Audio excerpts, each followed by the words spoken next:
Yesus adalah dasar iman kita, kekuatan kita, andalan kita, sandaran kita. Karena itu saya mengajak kita, ayo bangkit, bangkit. Tuailah ladang sudah menguning, jangan lelah di ladang Tuhan yang luar biasa, yang menyertai kita, yang dahsyat, yang ajaib buat setiap kita. Tuhan Yesus menyertai setiap kita. Tanah bergelombang, timbullah tanah yang berlubang, menjadi siap dibangun di atas dasar iman.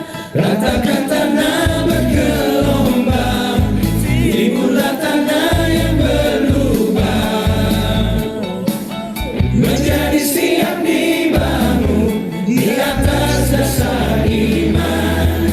Ratakan tanah bergelombang, timbullah tanah yang berlubang, menjadi siap dibangun di atas dasar iman. Ratakan tanah bergelombang, timbullah tanah yang berlubang, menjadi siap dibangun di atas dasar iman. Menjadi siap dibangun, menjadi siap dibangun, menjadi siap dibangun di atas dasar iman. Yesus dahsyat, Yesus luar biasa, Yesus berkuasa atas seluruh kehidupan kita. Tuhan Yesus memberkati kita semua.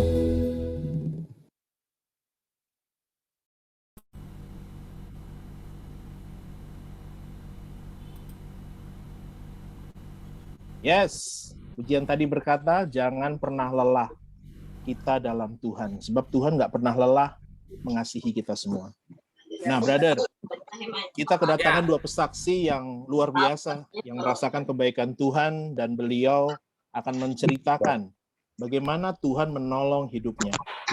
Pesaksi yang pertama, ini seorang pria. Beliau kelahiran tanggal 29 September 1987. Sudah berkeluarga. Jadi mohon maaf nih, yang masih single-single sudah tidak available lagi nih. Makanan kesukaan dia ini sushi dan nasi goreng. Enak nih. Saat ini beliau menjabat sebagai Direktur IT dan Digital Business Consultation. Kemudian di FGB MFI juga menjabat sebagai RDD PICT FGB MFI Regional DKI 6. Nah, jabatannya banyak banget. Ini satu lagi nih. Beliau juga sebagai Humas Gereja Katedral Jakarta. Baik, kita sambut Bro Robertus Kenji. Mari kita simak kisah hidup.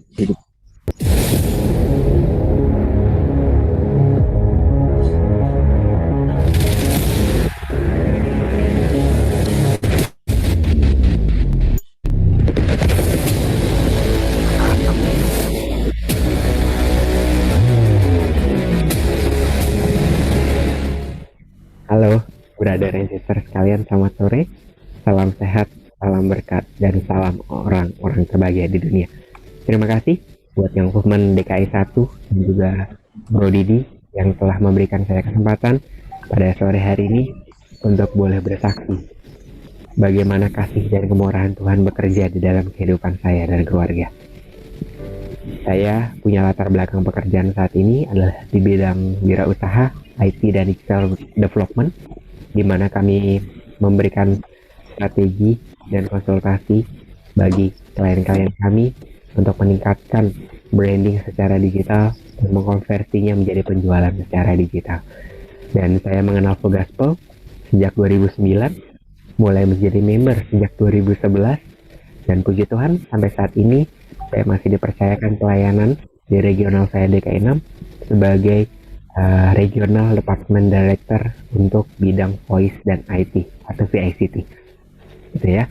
Nah, pada kesempatan sore ini sesuai dengan tema kita Entrepreneurship in Digital Era. Puji Tuhan, saya sangat bersyukur 8 tahun yang lalu dengan kemurahan Tuhan, dengan kebaikan Tuhan, saya boleh mengenal bidang IT dan digital. Latar belakang pendidikan saya, latar belakang keluarga saya tidak ada di bidang IT dan digital.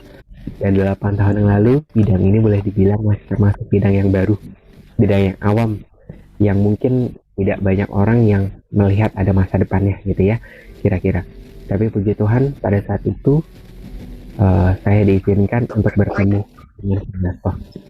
Kenapa saya bilang istimewa? Karena di saat 8 tahun yang lalu adalah boleh dibilang salah satu titik terendah di dalam hidup saya, di mana kekecewaan demi kekecewaan alami di dalam kehidupan. Dan saya akhirnya kecewa dan marah sama Tuhan Yesus. Saya lahir dari latar belakang keluarga Katolik, sekolah di keluarga Katolik juga. Jadi saya sangat hafal semua ritual-ritual sampai pada suatu saat semua kepercayaan saya hancur. Singkat cerita, saya menyeberang ke saudara sepupu kita dan nggak tanggung-tanggung saya masuk ke, dan di situ ada, saat itu masih ada di, dan puji Tuhan beliau saat ini sudah ada di sisi kita untuk memenangkan jiwa-jiwa bagi Tuhan Yesus. Nah, Full Gospel sangat berperan untuk membalikan saya dari anak yang hilang tadi untuk kembali kepada jalur Tuhan. Dan puji Tuhan tidak sia-sia pada sekitar 2009, 2010 saya bekerja sebagai staf akunting di salah satu bank swasta asing di daerah Sudirman, dan saya diizinkan untuk bertemu dengan Full Gospel. Dimana saat itu saya masih berada di seberang sebenarnya selama 1 tahun. Tapi lewat Full Gospel saya mendengarkan banyak kesaksian dari pria-pria. Saya melihat saya sudah salah jalan dan saya harus kembali. Dan akhirnya saya memperbaiki hubungan saya dengan Tuhan Yesus. Saya punya satu paradigma yang baru tentang hubungan kekristenan yang sebenar-benarnya. Bukan sekedar kristenistik bagaimana kita rajin berdoa, rajin baca kitab, tapi lebih daripada itu, hubungan pribadi yang kita bangun dengan Tuhan Yesus itu sendiri. Puji Tuhan, di tengah kondisi pandemi seperti ini, saya melihat bagaimana rancangan Tuhan 8 tahun yang lalu, kemudian sampai 2-3 tahun lalu, saya dipertemukan dengan partner saya untuk masuk lebih dalam lagi di bidang IT dan digital. Puji Tuhan, selama masa pandemi ini, walaupun banyak hal yang harus kami perjuangkan, tidak sedikit tantangan yang juga kami harus lalui. Tapi puji Tuhan, saya dan partner tetap boleh menjadi berkat bagi orang-orang di sekeliling kami, khususnya bagi paling tidak para pekerja yang bekerja dengan kami, juga bagi klien-klien kami. Saya sangat bersyukur bagaimana klien-klien kami sangat berterima kasih di masa pandemi kemarin sampai hari ini. Lockdown, tutup di mana-mana. Yang biasanya mereka bisa buka showroom, buka toko, terpaksa harus tutup. Sales yang biasa penjualan offline. Akhirnya di masa seperti ini, saya bersyukur dengan apa yang kami miliki, tim yang kami miliki, kami bisa membantu mereka untuk tetap bisa berjualan. Dan itu bukan karena kekuatan dan hebat saya. Sekali lagi, saya tidak punya latar belakang IT sekalipun. Sekolah saya pun bukan sekolah bidang IT. Tapi saya dipertemukan dengan luar biasa oleh Tuhan Yesus, dengan partner yang tepat, dengan orang yang tepat, di waktu yang tepat. Ini yang sangat luar biasa.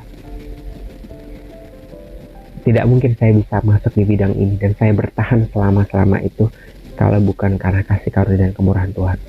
Saat inilah saat yang tepat untuk masuk di dunia digital. Now or never. Dulu saya tidak tahu. Saya selalu mengatakan itu ke klien, tapi saya tidak punya bayangan. Tapi selama pandemi ini, begitu banyak hal ternyata yang Tuhan bukakan.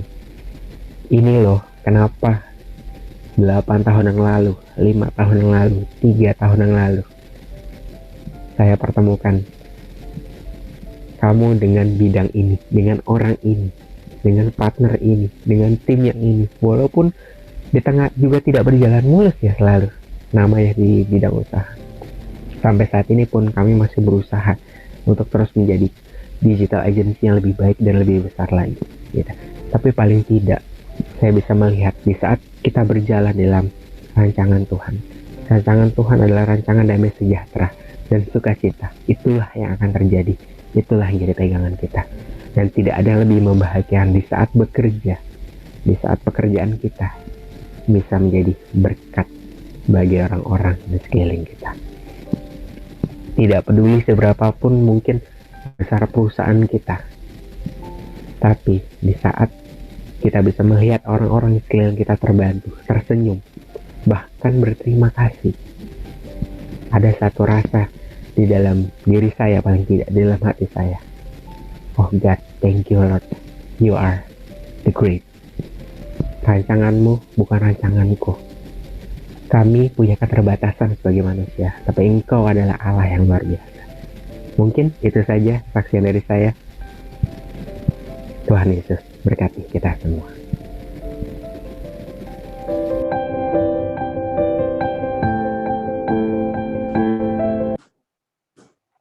Yes, baik. Brother Robertus Kenji monitor, brother. Halo, brother. Yes, luar kabar, biasa. Wow. Fajar? Baik. Puji Tuhan, sehat, bro. Bro, boleh ngajuin pertanyaan nggak? Boleh, silakan, Bro. Satu aja, tapi tipsnya boleh juga. Siap. Bagaimana sih strategi bisnis untuk mempertahankan supaya dia tetap eksis di tengah pandemi kayak gini, bro? Mungkin boleh share 1-2 tips lah buat kita. Thank you, silakan, bro. Oke, thank you, Bro Fajar. Brother and sister sekalian, untuk kata kuncinya sebenarnya satu, beradaptasi. Oke, bagaimana kita beradaptasi dengan kondisi yang saat ini ada, terutama dunia digital. Begitu banyak pilihan. Nah, disinilah kita butuh Tuhan. Pimpinan Tuhan dalam arti apa? Begitu banyak agensi, begitu banyak cara, begitu banyak seminar-seminar tentang sukses di bidang digital. Tapi teman-teman harus benar-benar perhatikan mana yang dituntun A sampai Z, mana yang hanya A doang, karena banyak yang terbatas. Jadi pesan saya cuma satu, yang pasti adaptasilah dengan kondisi. Itu satu-satunya cara kita bertahan. Dan yang tidak kalah pentingnya, beradaptasi di dalam bimbingan Tuhan. Mungkin itu kuncinya, Bro Fajar.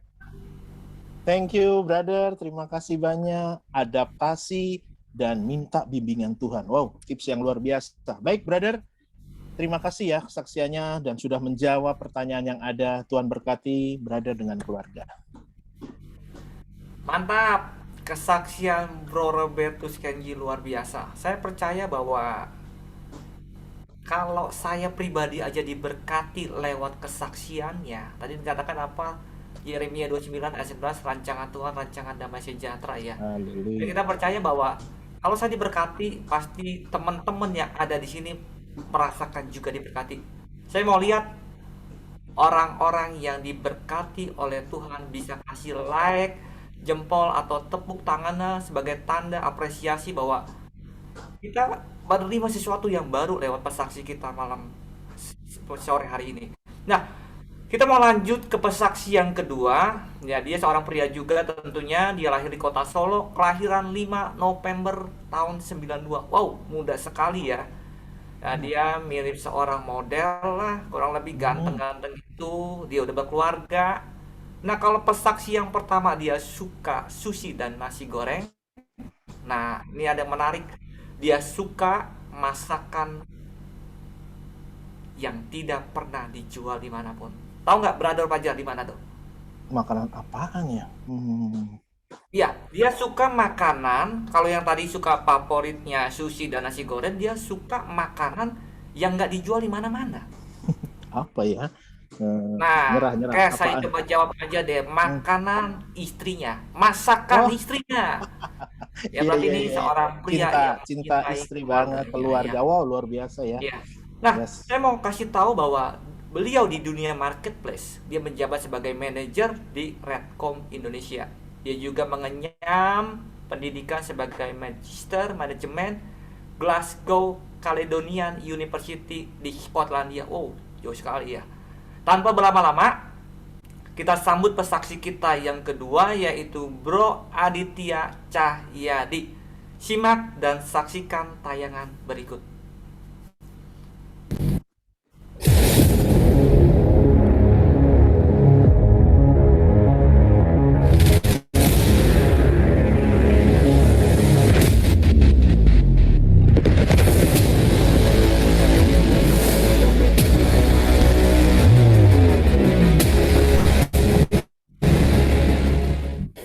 Oke, jadi awal mula karir saya jadi data analis itu sebenarnya mulai dari saya lulus kuliah ya. Jadi saya kuliah itu dulu jurusan manajemen dengan pemikiran bahwa saya kalau lulus bisa kerja di mana aja gitu. Karena pemikiran saya kalau semua perusahaan tuh pasti membutuhkan skill management gitu.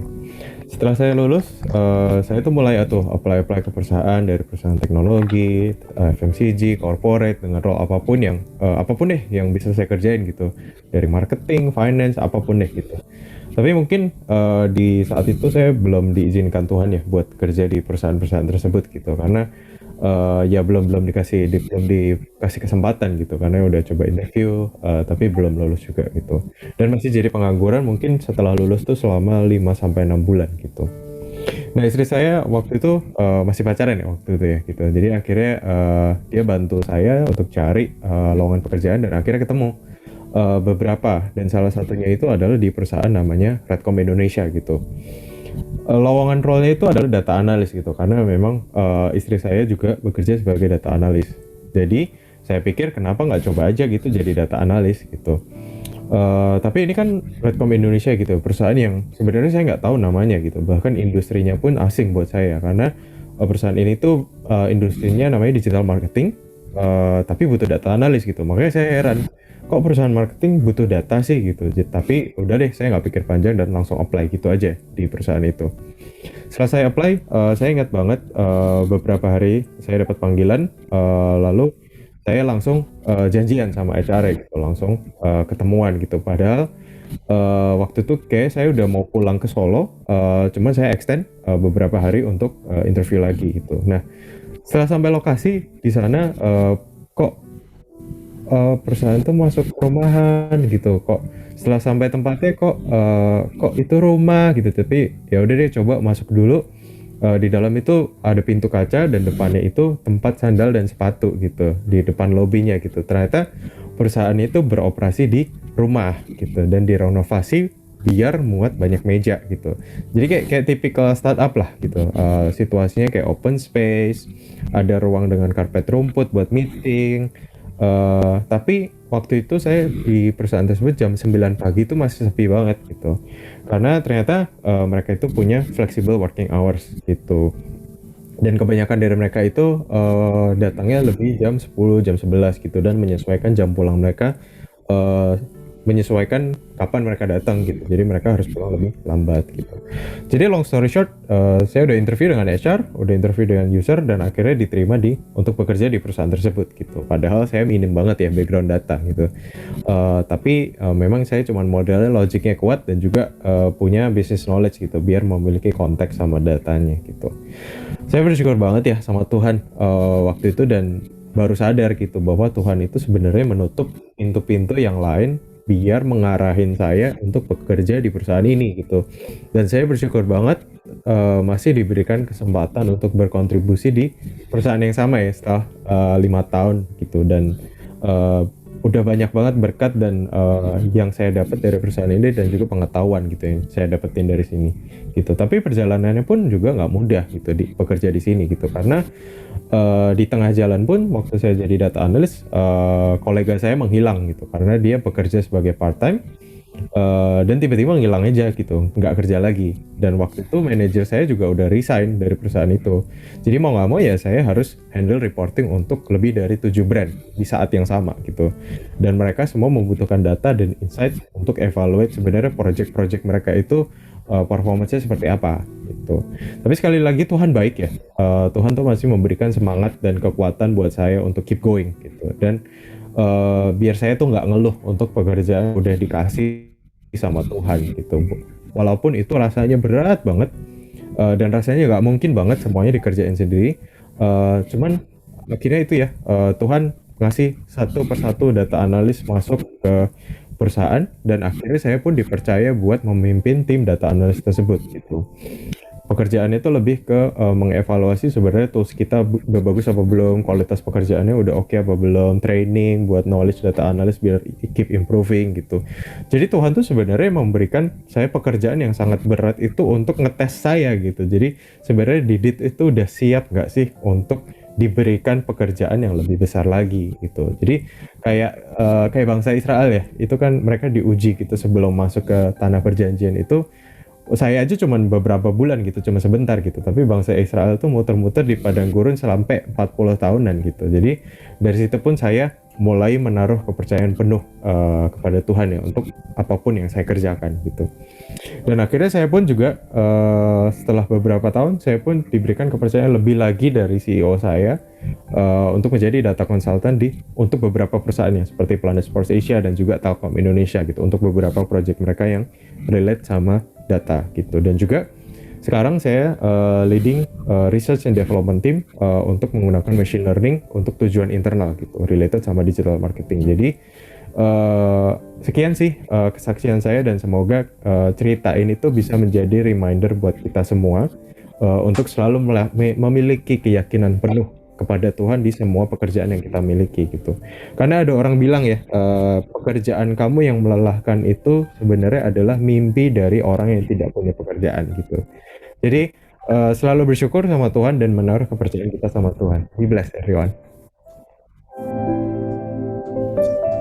Yes, kesaksian mantap, luar biasa. Ya Tuhan baik ya, brother ya.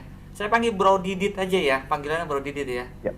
Saya punya satu pertanyaan, ya, punya pertanyaan bahwa kira-kira apa ya, di dalam perusahaan Redcom Indonesia di masa pandemi kayak begini, gimana cara bertahannya, brother?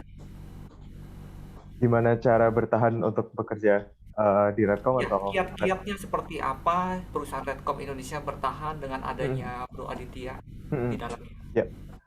Jadi mungkin kalau di masa pandemi sekarang kan orang itu marketing udah nggak lewat platform advertisement lagi ya, karena kan semua orang udah beralih ke bekerja di rumah, mereka udah menggunakan sosial media untuk entertainment mereka udah pakai subscription seperti Netflix dan segala macam itu kan semua orang sudah mulai beralih ke dunia online gitu, di mana mungkin out of home advertisement seperti baliho itu menjadi kurang relevan lagi. Justru di saat-saat seperti ini, Redcom Indonesia itu justru memiliki client base yang lebih kuat lagi. Jadi demand mereka justru lebih tinggi lagi untuk memperkuat online sales mereka. Tadi ya relate sama Bro Robertus Kenji tadi ya. Jadi justru di pandemi ini gimana caranya kita itu membantu brand-brand biar move dari offline ke online gitu.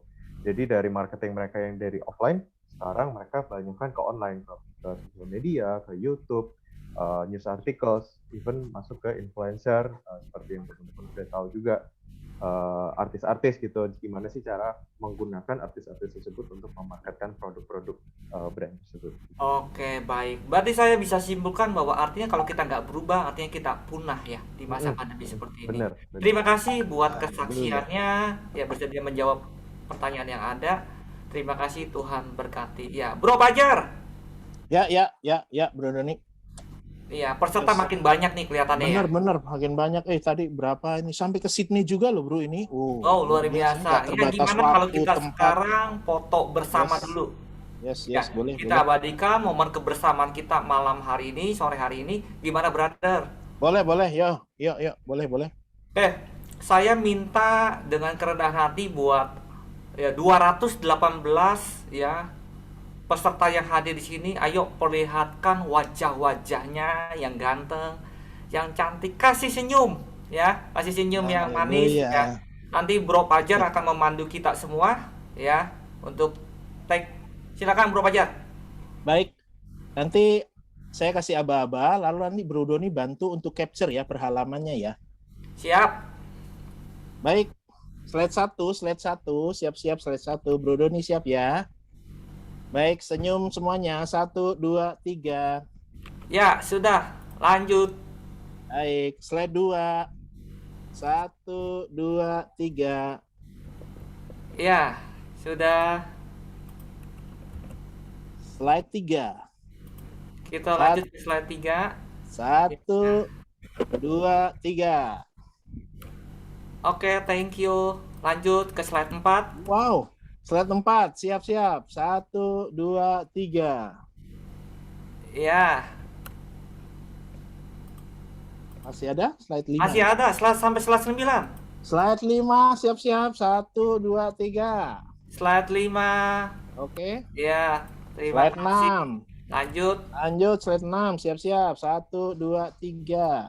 Slide 6 sebentar. Tahan senyumnya. Slide 6. Boleh minta tolong kameranya? Oh, Iya, kameranya. terima kasih. Oke, slide Siap. 6. Iya. Oke. Bisa Slide dibantu? 7. Iya, slide 7. 1, 2, 3. Siap-siap. Yang ke-8, boleh? Yes, silahkan. 1, Dua. 2, 3. Iya. Yang terakhir ya, slide 9 ya. 2, 3. Oke, terima kasih ya. Selesai. Oke. Gimana, Bro? Cakep-cakep? Ada Wah, yang cantik banyak ya? yang cakep nih, Bro. Banyak yang cakep, ganteng-ganteng gitu ya. Wah, luar biasa. Yes, oke. Lanjut, Bro. Nah, sekarang kita sudah dengan persaksi, kita juga foto Yes. juga udah ya. Yes. Berarti acara kita sudah selesai. Bener nggak, brother? Bentar, belum, Bro. Salah. Justru ini kita sudah masuk acara intinya. Tuh, dua moderator kita yang luar biasa hari ini. Wah, udah gua siap-siap sorry lupa. dari tadi. Kalau ada dua moderator yang udah ready ya, siap Iya, dari iya, tadi iya. udah ganteng-ganteng ya. Yes. Yes. Ya, sorry. Oke, kalau gitu kita panggil aja moderator kita dua orang ini. Siapa dia? Kita sambut Bro Dana dan Bro David Sadikin. Silakan. Ya, brother. silakan. Ya, silakan. Amen. Be strong in the Strong Lord. in the Lord. Strong in the Lord. Wah, tadi saya halaman keberapa tuh, Bro? Kan ada halaman 1, 2, saya halaman keberapa ya? Saya senyum terus loh tadi. Tapi nggak apa-apa. Puji Tuhan teman-teman, kita bersyukur kita bisa berkumpul lagi hari ini meskipun secara virtual. Dan kita mempunyai pembicara yang sangat-sangat keren, Bapak Toto Sugiri, dalam acara kita bersama nih, CEO Forum FGBMFI Young Movement dengan tema Success Story Behind DCII, Entrepreneurship in New Digital Era. Wah, ayo dong, kita kasih tepuk tangan nih. Mana nih tepuk tangan yang paling meriah dong untuk acara kita hari ini ya.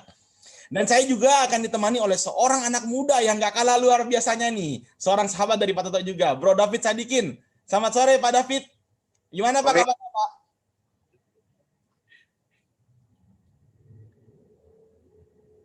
Bisa, Pak? Suaranya kok. Yes. Suaranya? Halo. Yes, suara sudah aman, Pak. Silakan, Pak. Gimana kabarnya, Pak David? Yes. Tok, Ini thank you ya. untuk hadir di tengah-tengah kita. Luar biasa. Sama-sama David. Tok, gua denger nih, lu kan sekolah di Jerman. Ya, terus lu pulang, lu masuk ke Bank Bali, family business. Terus lo ya ada yang lu nggak cocok lah kira-kira gitu, terus lu keluar, lu bikin Sigma, lu bikin Bali Camp, lu udah keren banget deh di IT, orang udah tahu deh. Terus lu bikin Sigma yang kita tahu akhirnya diambil Telco, lu cuan gede lah, lu terus bikin Indonet, lu bikin DCII. Nah terakhir ini lu viral banget tuh, lu punya saham terbang tuh. Siapa yang terbang? Bagaimana itu ceritanya? Tapi sebelum lu cerita, teman kita anak muda Bro Dana akan membacakan sedikit tentang lu punya background. Yes. Terima kasih Pak Toto nih. Jadi teman-teman Sama-sama, Dana. saya membaca sedikit biografi dari Pak Toto ya. Jadi Pak Toto, Pak Oto Toto Sugiri, kita panggilnya Pak Toto, berusia 67 tahun yang berasal dari Bandung. Nah ini Pak, banyak nih Pak yang dari Bandung nih. Ayo dong, kalau kasih jempol dong ya buat Pak Toto. Kita Kalau ya. Beliau ini lulus dari Universitas RWTH Aachen, Germany, di University sebagai Computer Engineering tahun 1980-an. Saya aja belum lahir, Pak. Ya, kemudian kembali ke Indonesia, memulai karir sebagai software engineer di Tripatria, perusahaan energi di Indonesia. Terus semuanya kita sudah tahu bersama bahwa Pak Toto kemudian berkarir di Bank Bali sebagai Head of Information Technology Division sampai tahun 89, dan dia membuat perusahaan PT Sigma Cipta Caraka, yang sekarang dikenal sebagai Telkom Sigma, ya, sebagai founder dan chairman.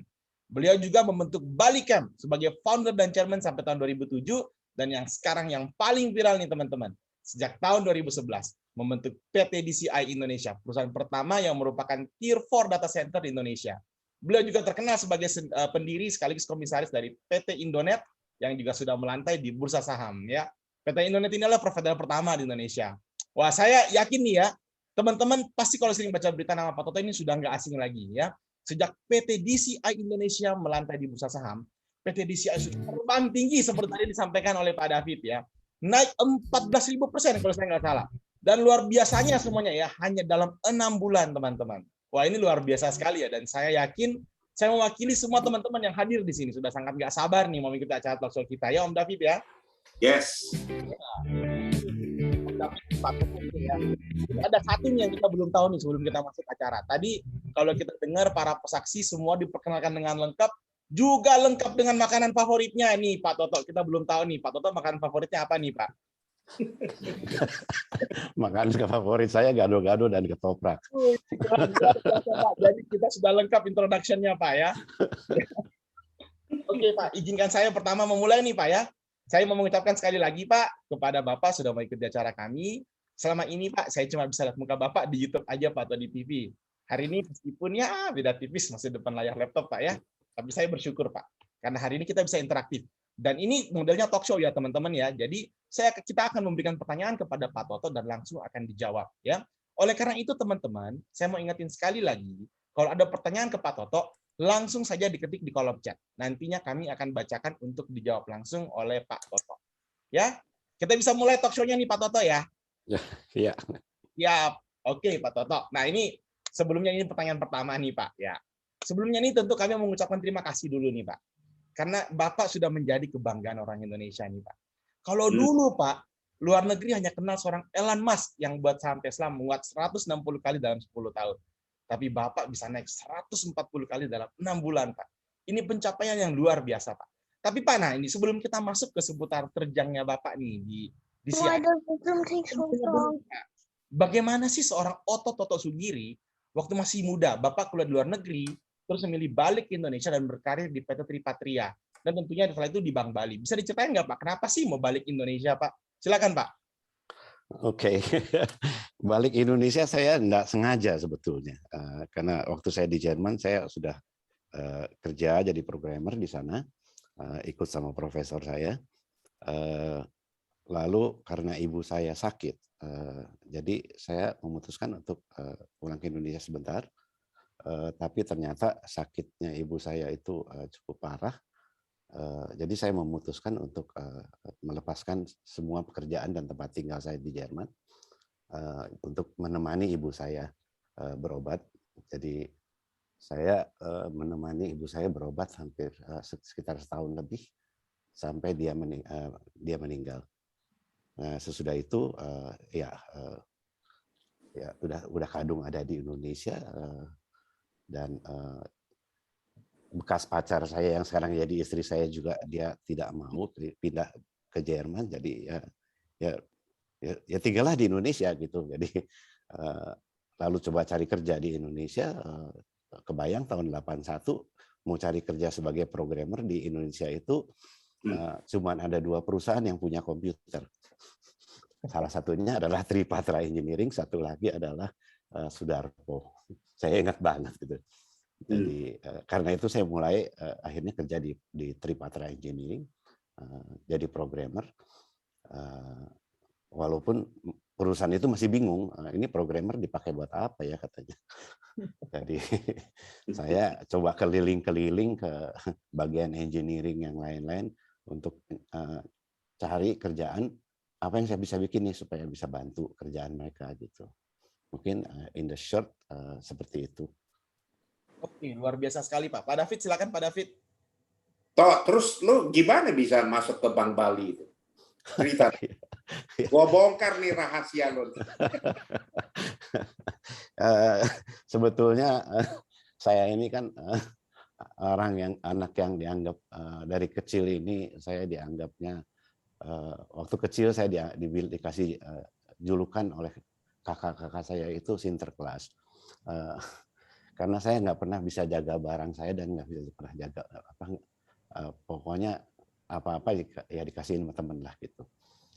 Jadi saya itu waktu pulang dari Jerman dianggapnya idealis. Waktu itu akhirnya sampai setelah ibu saya meninggal, artinya perdebatannya cukup keras. Saya sendiri tidak terbiasa dengan suasana yang ada di Indonesia atau di keluarga. Ada satu hal yang menjadi perdebatan utama dan akhirnya bahwa saya dibilang hidupnya akan susah karena anak ini nggak suka uang. Lalu saya ngejawab itu, sorry terhadap kakak saya yang paling besar, saya bilang ya buat saya uang nggak penting, tapi saya akan buktikan bahwa hidup saya akan lebih bahagia daripada hidup kamu, walaupun saya tidak anggap uang itu penting.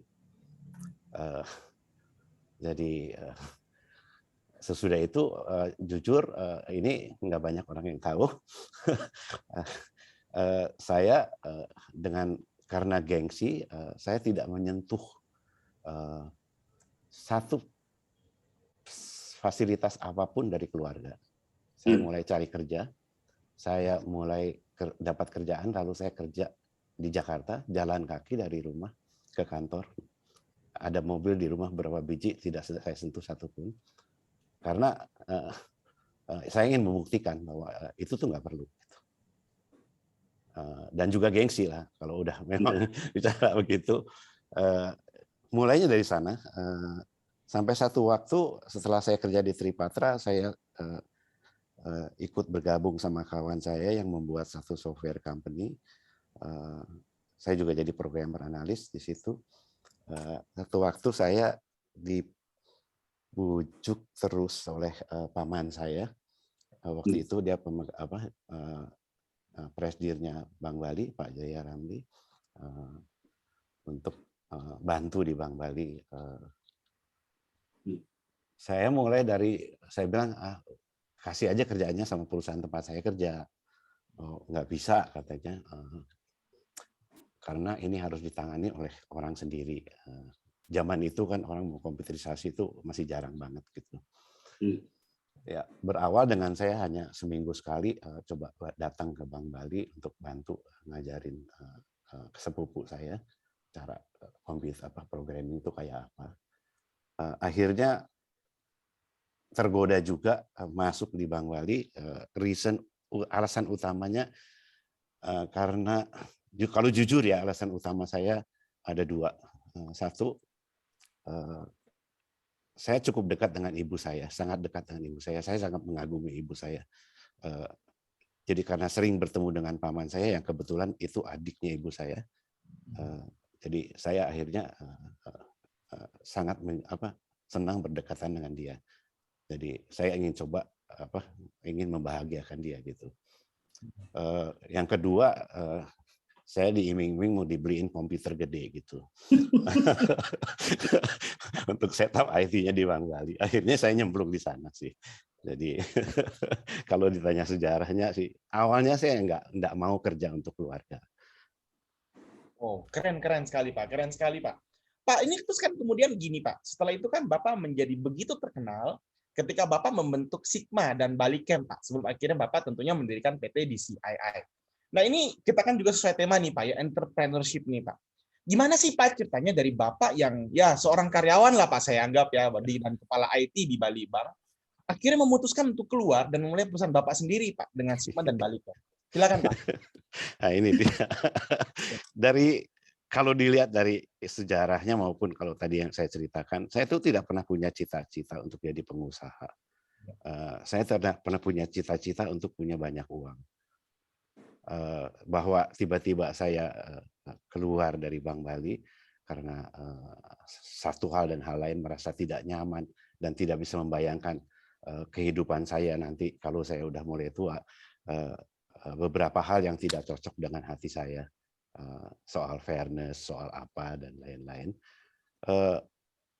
Ya akhirnya nyemplung bikin Sigma, nggak sengaja sebetulnya jadi pengusaha. Waktu itu hanya ingin dapat kebebasan lah untuk bisa melakukan hal-hal yang saya anggap benar dan baik tanpa ada kendala kendala yang lebih besar di atas saya. Jadi waktu itu bersama kawan-kawan membentuk Sigma dan juga saya bertanggung jawab karena ada 5 orang atau 6 orang anak buah saya dari Bank Bali yang ikut sama saya. Yang waktu itu saya marah-marahin juga sih awalnya. Saya bilang, lu bodoh banget sih ngikut sama gue, mau cari susah, Pak. Kita modal cuma cukup untuk 10 bulan guys, expenses. Kalau sampai kita nggak dapat income, ya kita mesti cari kerja lagi gitu ya. Nggak sengaja sih sampai akhirnya membuat Sigma.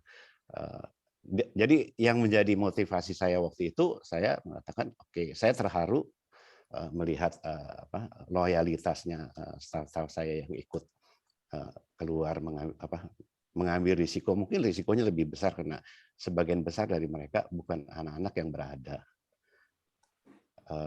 Jadi saya komit sama diri saya harus buat kehidupan mereka jauh lebih baik dibandingkan kalau mereka stay di Bank Bali. Wah, luar biasa.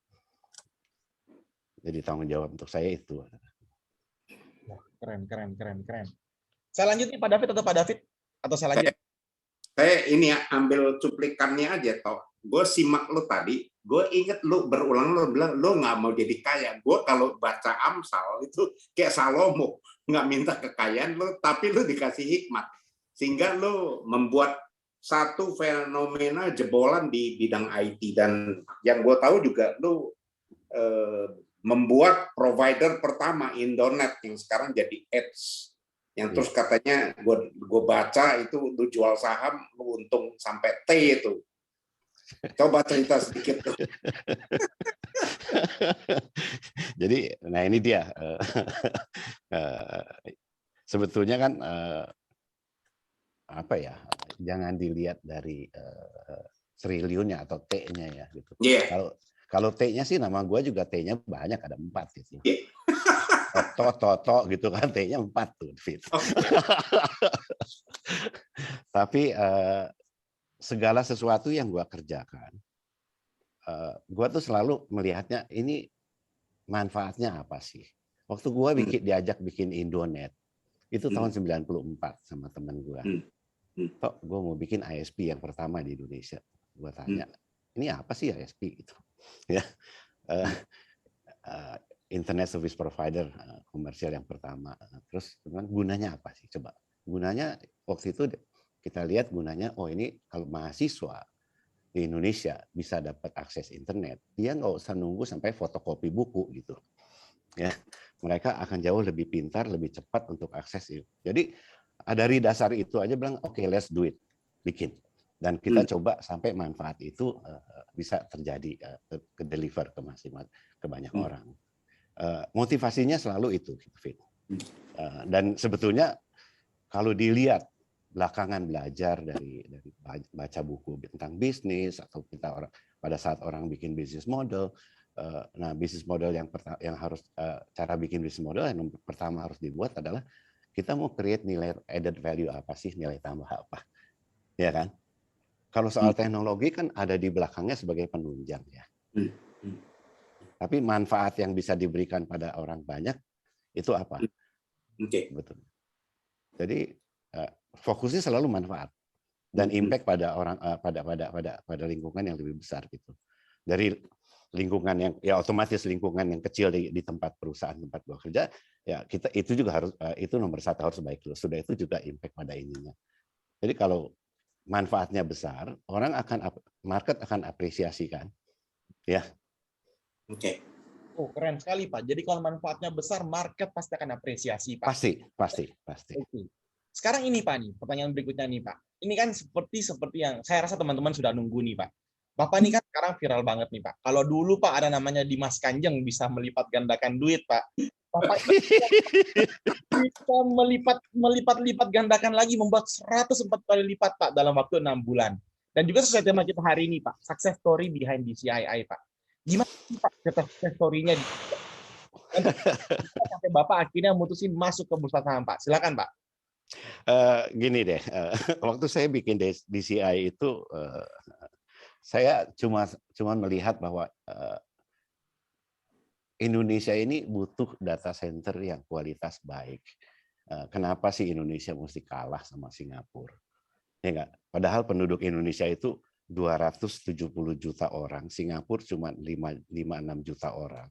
Ya enggak. Tetapi kok perusahaan-perusahaan asing semua meletakkan data centernya di Singapura. 60 juta Facebook user di Indonesia, datanya ada di Singapura semua. Ya. Nah, salah satu yang menjadi alasan perusahaan asing untuk tidak masuk di Indonesia, data center Indonesia, katanya nggak ada data center yang bagus. Jadi satu, saya sebagai engineer tua merasa tertantang. Dia bilang, masa bangsa kita nggak bisa bikin. Nah, ini spirit yang sama waktu saya bikin Sigma juga. Masa bangsa kita nggak bisa bikin software sendiri sih? Itu tahun 89 ya. Nah, waktu bikin DCI ya sama. Jadi saya bilang, oke, kita bikin deh data center yang tier tertinggi deh yang ada di dunia, tier 4. Waktu itu tuh satu-satunya di Asia Tenggara. Kita buat itu sebetulnya. Lalu terus kalau kenapa mau IPO? Dari dulu saya tuh percaya perusahaan itu. Nah ini mungkin yang saya janji yang saya buat waktu saya bikin Sigma itu ada satu guyonan yang saya buat, tetapi saya serius. Saya bilang kalau orang lain dari keluarga bikin usaha, gue pengen bikin keluarga dari usaha. Jadi saya komit dengan founder-founder yang lain semua, pokoknya kita janji perusahaan yang saya buat, saya nggak akan wariskan sama anak untuk diteruskan oleh dia. Ini harus diteruskan oleh orang-orang yang ada di dalamnya, yang memang jiwanya dan hatinya ada di sana. Jadi jangan perusahaan itu dilihat sebagai harta, tetapi sebagai kendaraan. Nah, kalau perusahaan ini dibuat IPO, artinya governance-nya, dan kalaupun saya nggak ada, berkesinambungannya ada, karena governance-nya semua, tata kelolanya itu diatur dan ada yang jaga. Jadi dulu pun Sigma maunya saya IPO kan. Nah di CI ini saya lihat ini toh lu udah umur 67, sebentar lagi kepala 7 ya. Ini dipersiapkanlah supaya ini bisa nanti perusahaan ini ya akan lebih jangka panjang gitu. Jadi waktu IPO ini terus terang kalau sekarang heboh karena sahamnya 140 kali lipat gitu. Terus terang kita juga nggak berencana begitu, David. Nah, kalau apakah ini David bilang ini adalah, saya percaya juga ada campur tangan Tuhan atau apa. Saya juga deg-degan sih ya sebetulnya ngelihat ini, aduh ini bakal jadi beban atau jadi apa nih gitu ya. Kita IPO di harga yang murah sekali, Rp420. Karena prinsip yang saya pegang, jangan sampai ada yang beli kemahalan.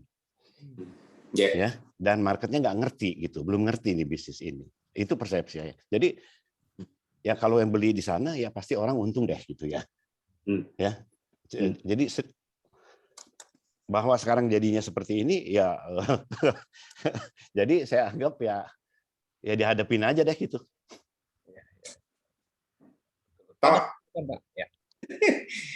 Kita nih, ini unek-unek nih keluar nih, ini nggak kepikir. Lu waktu ngomong sama si AS, kan 3-4 tahun lalu, teman kita si Crazy Uncle udah bilang, kita beli tanah di Bintan. Tapi IPO kenapa lu nggak kasih kita tahu teman-teman, lu nggak kasih bocoran? Pada ngoceh nih teman-teman nih. Kenapa tokoh? Gue takut teman-teman pada rugi kalau beli saham gue. Nanti kurang untung, nanti gue dioceh-ocehin gitu. Dan memang sedikit sih yang jadi kita lepas ke retail itu sedikit. Jadi karena ini baru coba-coba lah pertama kali IPO. Bahwa kejadiannya jadi seperti ini ya gua terus terang nggak tahu deh. Itu bocorin ke kita ya grup sini ya. Kalau lo mau IPO second stage, lo bocorin ke sini.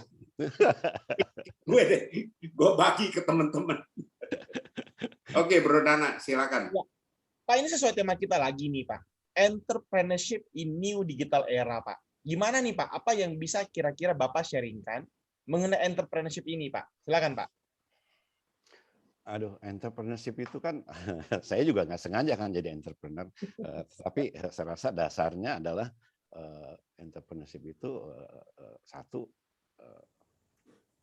kita harus pertama seperti yang saya bilang, kita harus yakinkan bahwa kita harus bisa memberikan sesuatu yang bermanfaat untuk orang lain.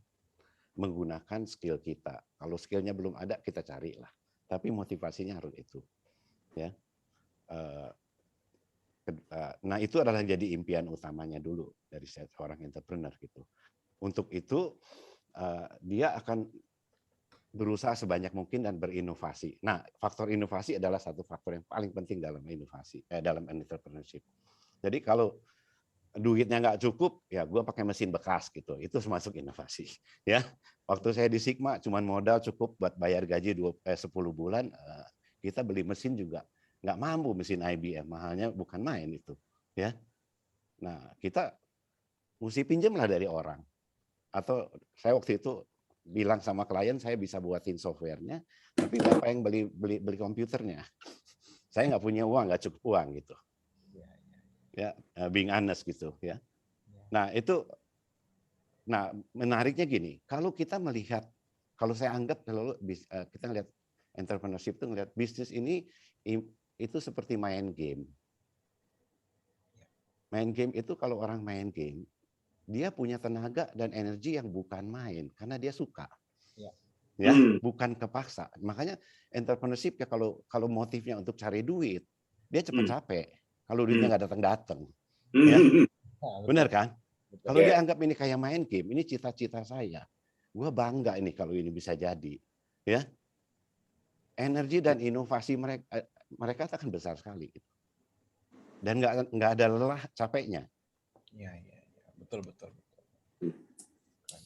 Jadi di bidang teknologi, kalau kita lihat sesuatu ada teknologi baru yang muncul di market, nomor satu yang kita coba capture ini manfaatnya apa ya untuk banyak orang. Kita bisa menggunakan teknologi ini bisa deliver manfaatnya enggak? Mau namanya blockchain teknologi atau apa? Yang dilihat dulu, oke, dengan blockchain teknologi orang transfer uang bisa lebih murah dan segala biaya notaris segala macam nggak perlu misalnya, ya. Hebat. Silakan Pak David, pertanyaan berikutnya Pak. Oke, jadi ini aku lihat partisipan udah 266 toh saat ini, dan pertanyaan udah numpuk. Tapi sebelum kita lempar ke floor, ada satu pertanyaan yang gue dambakan dan teman-teman juga mau tahu. Bagaimana lo merasakan campur tangan Tuhan? Ya. Gua yakin besar sekali David ya. Waktu gua memutuskan untuk keluar dari perusahaan keluarga, dengan walaupun waktu keluar dari sana mesti berpisah sama om gua juga nangis sih sebetulnya ya. Tapi gua sadar, gua melihat ada campur tangan Tuhan di situ, bahwa gue inget banget waktu itu gue hampir nggak jadi keluar gitu. Tapi terus ada satu kejadian yang bikin gue emosi, bahkan gue mau buru-buru sisa hak cuti gue ambil gitu. Setelah gue renungkan ke belakang, gue memang mesti turutin jalannya yang disuruh sama dia lah gitu ya. Oke. Jadi dan terus terang bener banget gitu, bahwa kalau dilihat gue nggak pernah punya cita-cita untuk jadi pengusaha. Waktu gue masih mahasiswa, cita-cita gue tuh yang sederhana banget. Gue cuma tahu karena dulu sering kumpul-kumpul sama teman-teman gue sembari ngopi sambil ngebir, kita diskusi tentang hidup. Kalau di Jerman begitu, dari baca buku dan lain-lain, ada sampai gue nyangkut baca buku yang sampai buat gue tuh berkesan sekali, sampai sekarang masih gue sering buka lagi. Judulnya To Have or To Be, karangan Erich Fromm. I would recommend you guys to find that old book and try to digest that book. Gue cita-cita pengen hidup tuh pengen bahwa orang hidup tuh mencari peace of mind. Peace of mind itu artinya kita merasa konten. Dan bayangan gue dulu, nah kalau gue udah umur berapa, gue udah nggak usah worry buat cari makan lagi apa. Gue pengen hidup di gunung. Lalu seminggu 2 kali gue ngajar gitu di universitas. Itu dulu bayangan gue waktu gue masih mahasiswa, ya. Bahwa sekarang jalannya mesti seperti ini, diberikan tanggung jawab, makin lama makin besar. Ya, gue yakin ini memang campur tangan Tuhan, dan gue ya sudah mesti dijalankan aja gitu. Sampai selama jujurnya, kenapa sih? Ya gue sih menyukai itu karena yang kelihatannya memang udah tugas gue gitu ya. Walaupun sejak tahun 99 sampai sekarang gue mesti pulang balik Kanada karena keluarga gue di Kanada, ya setahun 4-5 kali gitu ya. Gue nggak ada capek sih. Jadi itu pastilah campur tangan dia. Ya. Amin. Jadi nggak pernah direncanakan, nggak pernah dijadikan cita-cita gitu. Sampai hari ini gue dan keluarga gue juga hidupnya masih cukup sederhana. Ya. Jadi dibilang duit banyak-banyak nggak kepake kok gitu. Duit monopoli. Iya, duit monopoli, dan happiness-nya juga cuman sebentar lah dapat duit itu, masuk ke bank account-nya nambah, besok udah lupa gitu. Luar biasa sekali pembicaraan kita yang simpel sekali. Harga dana kembali, saya komentarin ya, waktu Pak Toto menyampaikan ini persis yang ayat katakan, apa yang tidak engkau pikirkan itu yang Tuhan kasih. Ya. Ini luar biasa. Saya kembalikan ke Bro Dana, mungkin ini pertanyaan ini banyak. Ini Pak ya. Pak ini nggak selesai. Ya, Bapak penting jangan lihat kolom chat Pak. Bapak bisa ini Pak, jantungan banyak banget Pak yang bertanya Pak. Jadi nanti biarin kami dari ini. Dan ini sudah banyak banget nih Pak ya. Saya akan mulai dari pertanyaan pertama nih Pak, dari pertanyaan Yesaya Yanto Semarang nih Pak. Nah, apa faktor paling penting dan berkontribusi paling besar dalam mewujudkan impian dan visi menjadi sebuah realitas?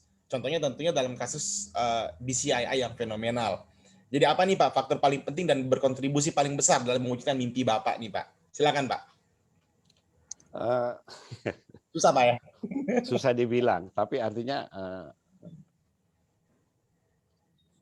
menurut saya mungkin aja dalam mengejar cita-cita kita itu, kalau semua orang yang terlibat melaksanakannya itu dengan sukacita, dengan senang hati, ya, itu merupakan kunci sukses yang terbesar.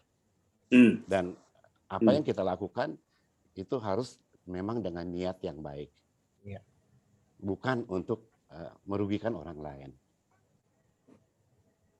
Ya, jadi tujuan pertamanya itu bukan mencari keuntungan Pak ya, tapi untuk memberikan dampak, manfaat, dan keuntungan bagi orang lain Pak ya. Wah, luar biasa sekali. Pak David, apa ada pertanyaan berikutnya sebelum saya lagi?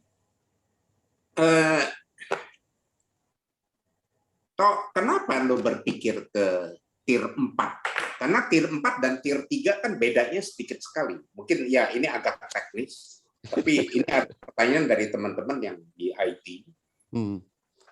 Bedanya cukup banyak loh, David. Makanya coba. Nah ini teman kayaknya orang IT.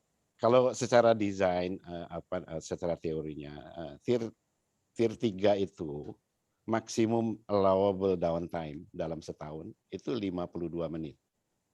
Oh, oke. Kalau tier 4 itu maksimum 5 menit dalam setahun akumulatif. Jadi biaya investasinya pun bisa 30-40% lebih mahal dari tier 3. Karena semuanya mesti double, mesti redundant. Jadi tier 4 itu yang namanya, kalau teknisnya ya sorry, itu mesti namanya full redundant, artinya no single point of failure. Jadi semua peralatan itu double, dari mulai genset, UPS, panel listrik, dan AC itu double. Oke.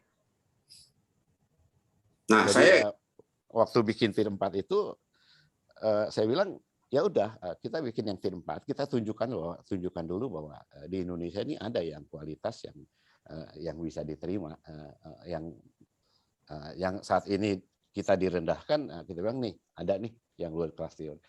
Bahkan ini yang pertama di Asia Tenggara ya. Yes, gue ingat betul.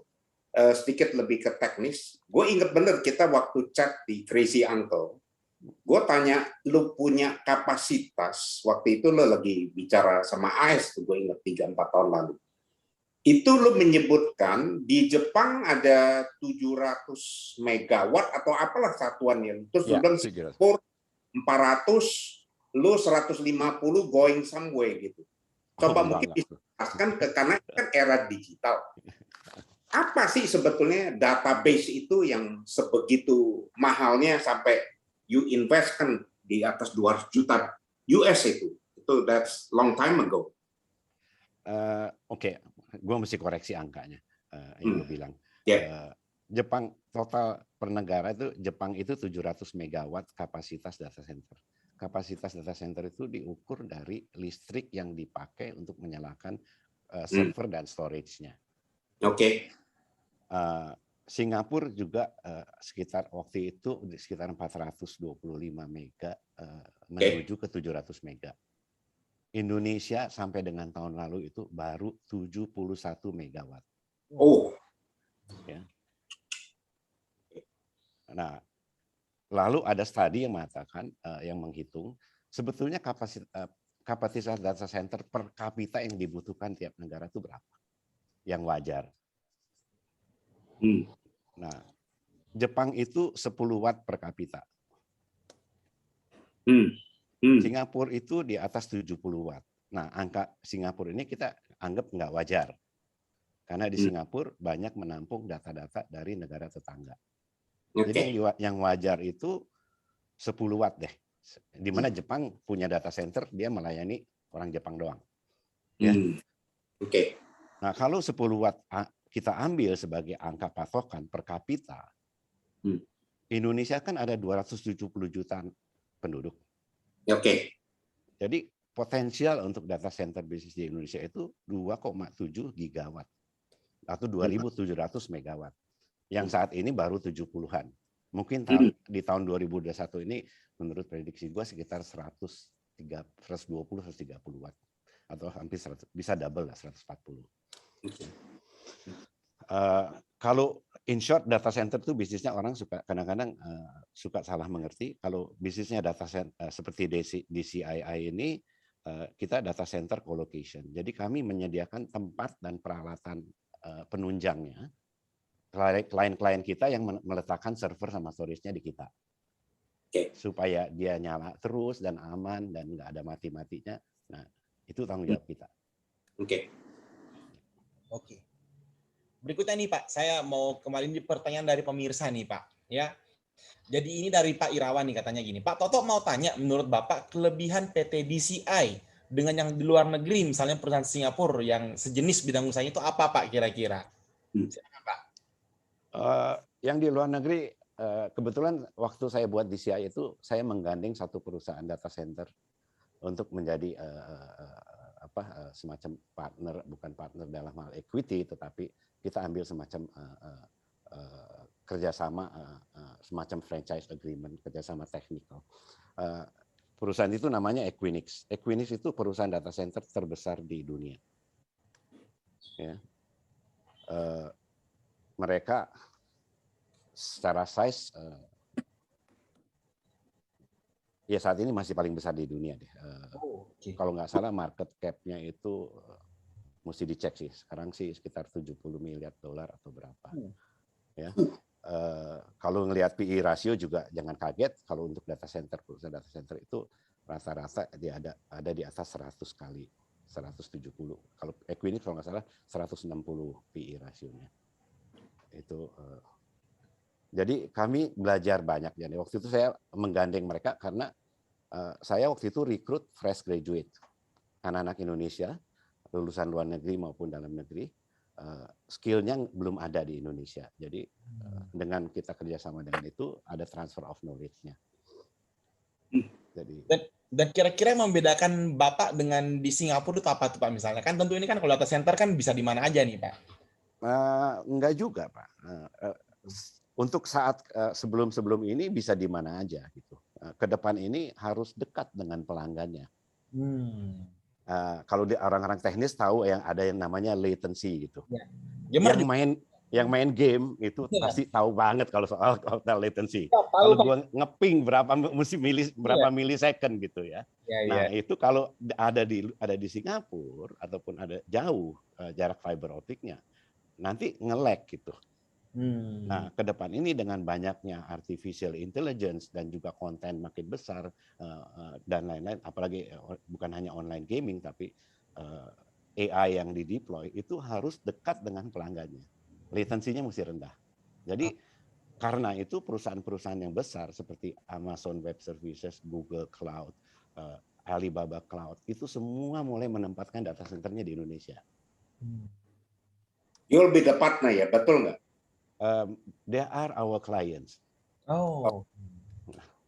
Luar biasa, luar biasa, luar biasa. Ya, Pak. Ini satu kebanggaan nih untuk kita putra Indonesia. Tok sedikit flashback aja. Lu tahu kan, gue kan pernah advisor di ya perusahaan peruri lah, udahlah titik. Oh ya ya. Dan mereka waktu itu minta saya mendampingi, saya ada anak muda, lo tau lah, lo udah kenal lah. Untuk mereka mau bangun data center, terus kita ke Jababeka. Jujur aja, waktu gue denger tentang lo, gue bilang sama kita Bohir, ini sulit dilawan karena kita nggak punya resources. Jadi itu betul-betul high tech. Jadi ini intinya gini, apa yang you kerjakan sebagai seorang putra Indonesia itu betul-betul membanggakan sekali. Nah kita makanya gue bilang, Tok, lo akan jadi berkat nih buat kita, teman-teman. Ini kan banyak nih adik-adik kita di sini yang hadir digital. Dan oke, saya sekarang nggak panjang lagi, lempar ke Dana, karena ini begitu banyak pertanyaan, bingung nih yang mana yang disort. Siap, oke nih Pak. Saya ini harus cepat-cepat nih Pak. Banyak nih pertanyaannya nih Pak. Seru-seru nih Pak. Ini ada 2 pertanyaan kita mau gabung nih Pak ya. Jadi Pak, ini rumornya Pak, Bapak katanya itu kalau mau kerja harus yang swasta punya, yang negara punya, katanya yang negara nggak mau Pak. Itu ya, terus yang kedua nih Pak, masih berkaitan dengan itu Pak, dalam pembangunan PT DCII ini, ada nggak sih Pak bantuan dari pemerintah atau kerjasama dengan Kementerian Ristek Pak? Kira-kira lanjut Pak, silakan Pak. Pertama, rumors itu valid. Ya, saya in general takut kalau harus dealing dengan government project karena hal-hal yang non teknis itu bukan keahlian kita dan kita tidak mau belajar soal itu juga. Jadi kita lebih baik melayani swasta di mana di hal-hal seperti itu tidak ada. Itu satu. Jadi yang politisnya dan lain-lain kami merasa tidak produktif lah untuk dan juga mungkin nggak sesuai sama hati kita ya. Lalu alasan kedua itu kan pangsa pasarnya bekas perusahaan saya Telkom Sigma. Ya silahkanlah gitu ya. Jadi kami waktu buat DC itu jelas banget. Saya tahap awal hanya ingin membuktikan bahwa saya bisa melayani perusahaan dunia. Kita sengaja cari perusahaan yang paling susah, yang requirement-nya paling berat banget. Contohnya di perbankan kayak Citibank dan lain-lain. Ya enggak? Supaya kemampuan kita pun dipacu untuk bisa melayani mereka dengan baik. Dengan demikian standar service level kita tuh ada di sana. Nah, kalau saya masuk untuk perusahaan BUMN atau government, hal-hal itu kan nggak diminta banyak. Gitu. Ya, itu yang satu. Yang sorry Dana, yang kedua tadi pertanyaannya saya lupa. Ini dari Pak Yusak Purnomo di mana nih Pak tadi saya? Dia nanya Pak, jadi selama waktu Bapak menjalankan ini ada support apa sih Pak dari pemerintah buat Bapak? Oh, oke. Nggak ada, jujurnya nggak ada. Sama sekali nggak ada. Belakangan setelah ada namanya dari semacam tax incentive dari pajak bahwa perusahaan-perusahaan yang investasi di infrastruktur kita mulai apply itu. Tapi dari awal saya nggak pernah mau mengandalkan bantuan dari negara gitu. Waktu bikin Bali Camp pun saya nggak minta apa-apa itu. Oke, oke, oke. Keren, keren, keren, keren. Ini lanjut lagi nih Pak ya, pertanyaan berikutnya nih Pak. Ini mengenai cyber security nih Pak. Kayak gini Pak. Di era digitalisasi ini, makin banyak pengusaha beralih ke digital Pak. Ya, alhasil peran keamanan cyber atau IT security makin penting. Gimana Pak menurut pendapat Pak Toto mengenai hal ini Pak? Valid banget. Cyber security itu akan menjadi ini untuk yang muda-muda terutama saya sharing itu satu kebutuhan yang akan besar sekali. Kalau semua dari era digital ini artinya semua dokumen, semua transaksi dan semua konten-konten penting itu beredar melalui internet, betul kan? Betul. Ya. Nah, otomatis cyber security itu akan menjadi tantangan yang paling besar ke depan. Jadi market predict bahwa cyber security market will be quite big in the coming 5 years. Oke. Jadi setiap perusahaan harus mulai concern karena data privacy regulation pasti akan keluar. Ya, kalau kita lihat di luar negeri di Eropa sudah ada yang namanya aturan seperti itu. Kalau perusahaan sampai kebobolan datanya penduduk Eropa, itu perusahaan bisa kena denda dan bisa rusak ya. Jadi Pak, kalau menurut Pak Toto nih, data analyst, data engineer, data scientist itu prospek depannya gimana Pak? Karena ada yang bilang kan masih in demand, tapi ada juga yang bilang sudah mulai redup dan sekarang seperti Bapak sampaikan, cyber security lebih diperlukan Pak. Cyber security pasti diperlukan. Kalau kita bicara data analis, itu pasti demand-nya itu ke depan itu akan sangat dibutuhkan. Kalau enggak, kita lupakan ya namanya kalau orang menggadang-gadang bahwa data is the next oil. Ya. Kalau data menjadi the next oil, data itu harus di-convert menjadi informasi yang bermanfaat kan. Untuk itu skill untuk yang namanya data analis, ya enggak? Ya. Itu sangat dibutuhkan sehingga dia bisa menghasilkan informasi yang bermanfaat, yang butuh buat bisnis, butuh untuk negara, dan lain-lain. Ya. Jadi teman-teman jangan takut nih ya, data analis masih sangat dibutuhkan ke depannya. Ini ada yang bertanya nih Pak. Nah terus ini lanjut lagi nih Pak, masih berhubungan dengan itu nih Pak. Ya, ini karena sekarang sebagian masih orang awam nih Pak yang join di sini, anak-anak muda yang dari berbagai kalangan bisnis Pak.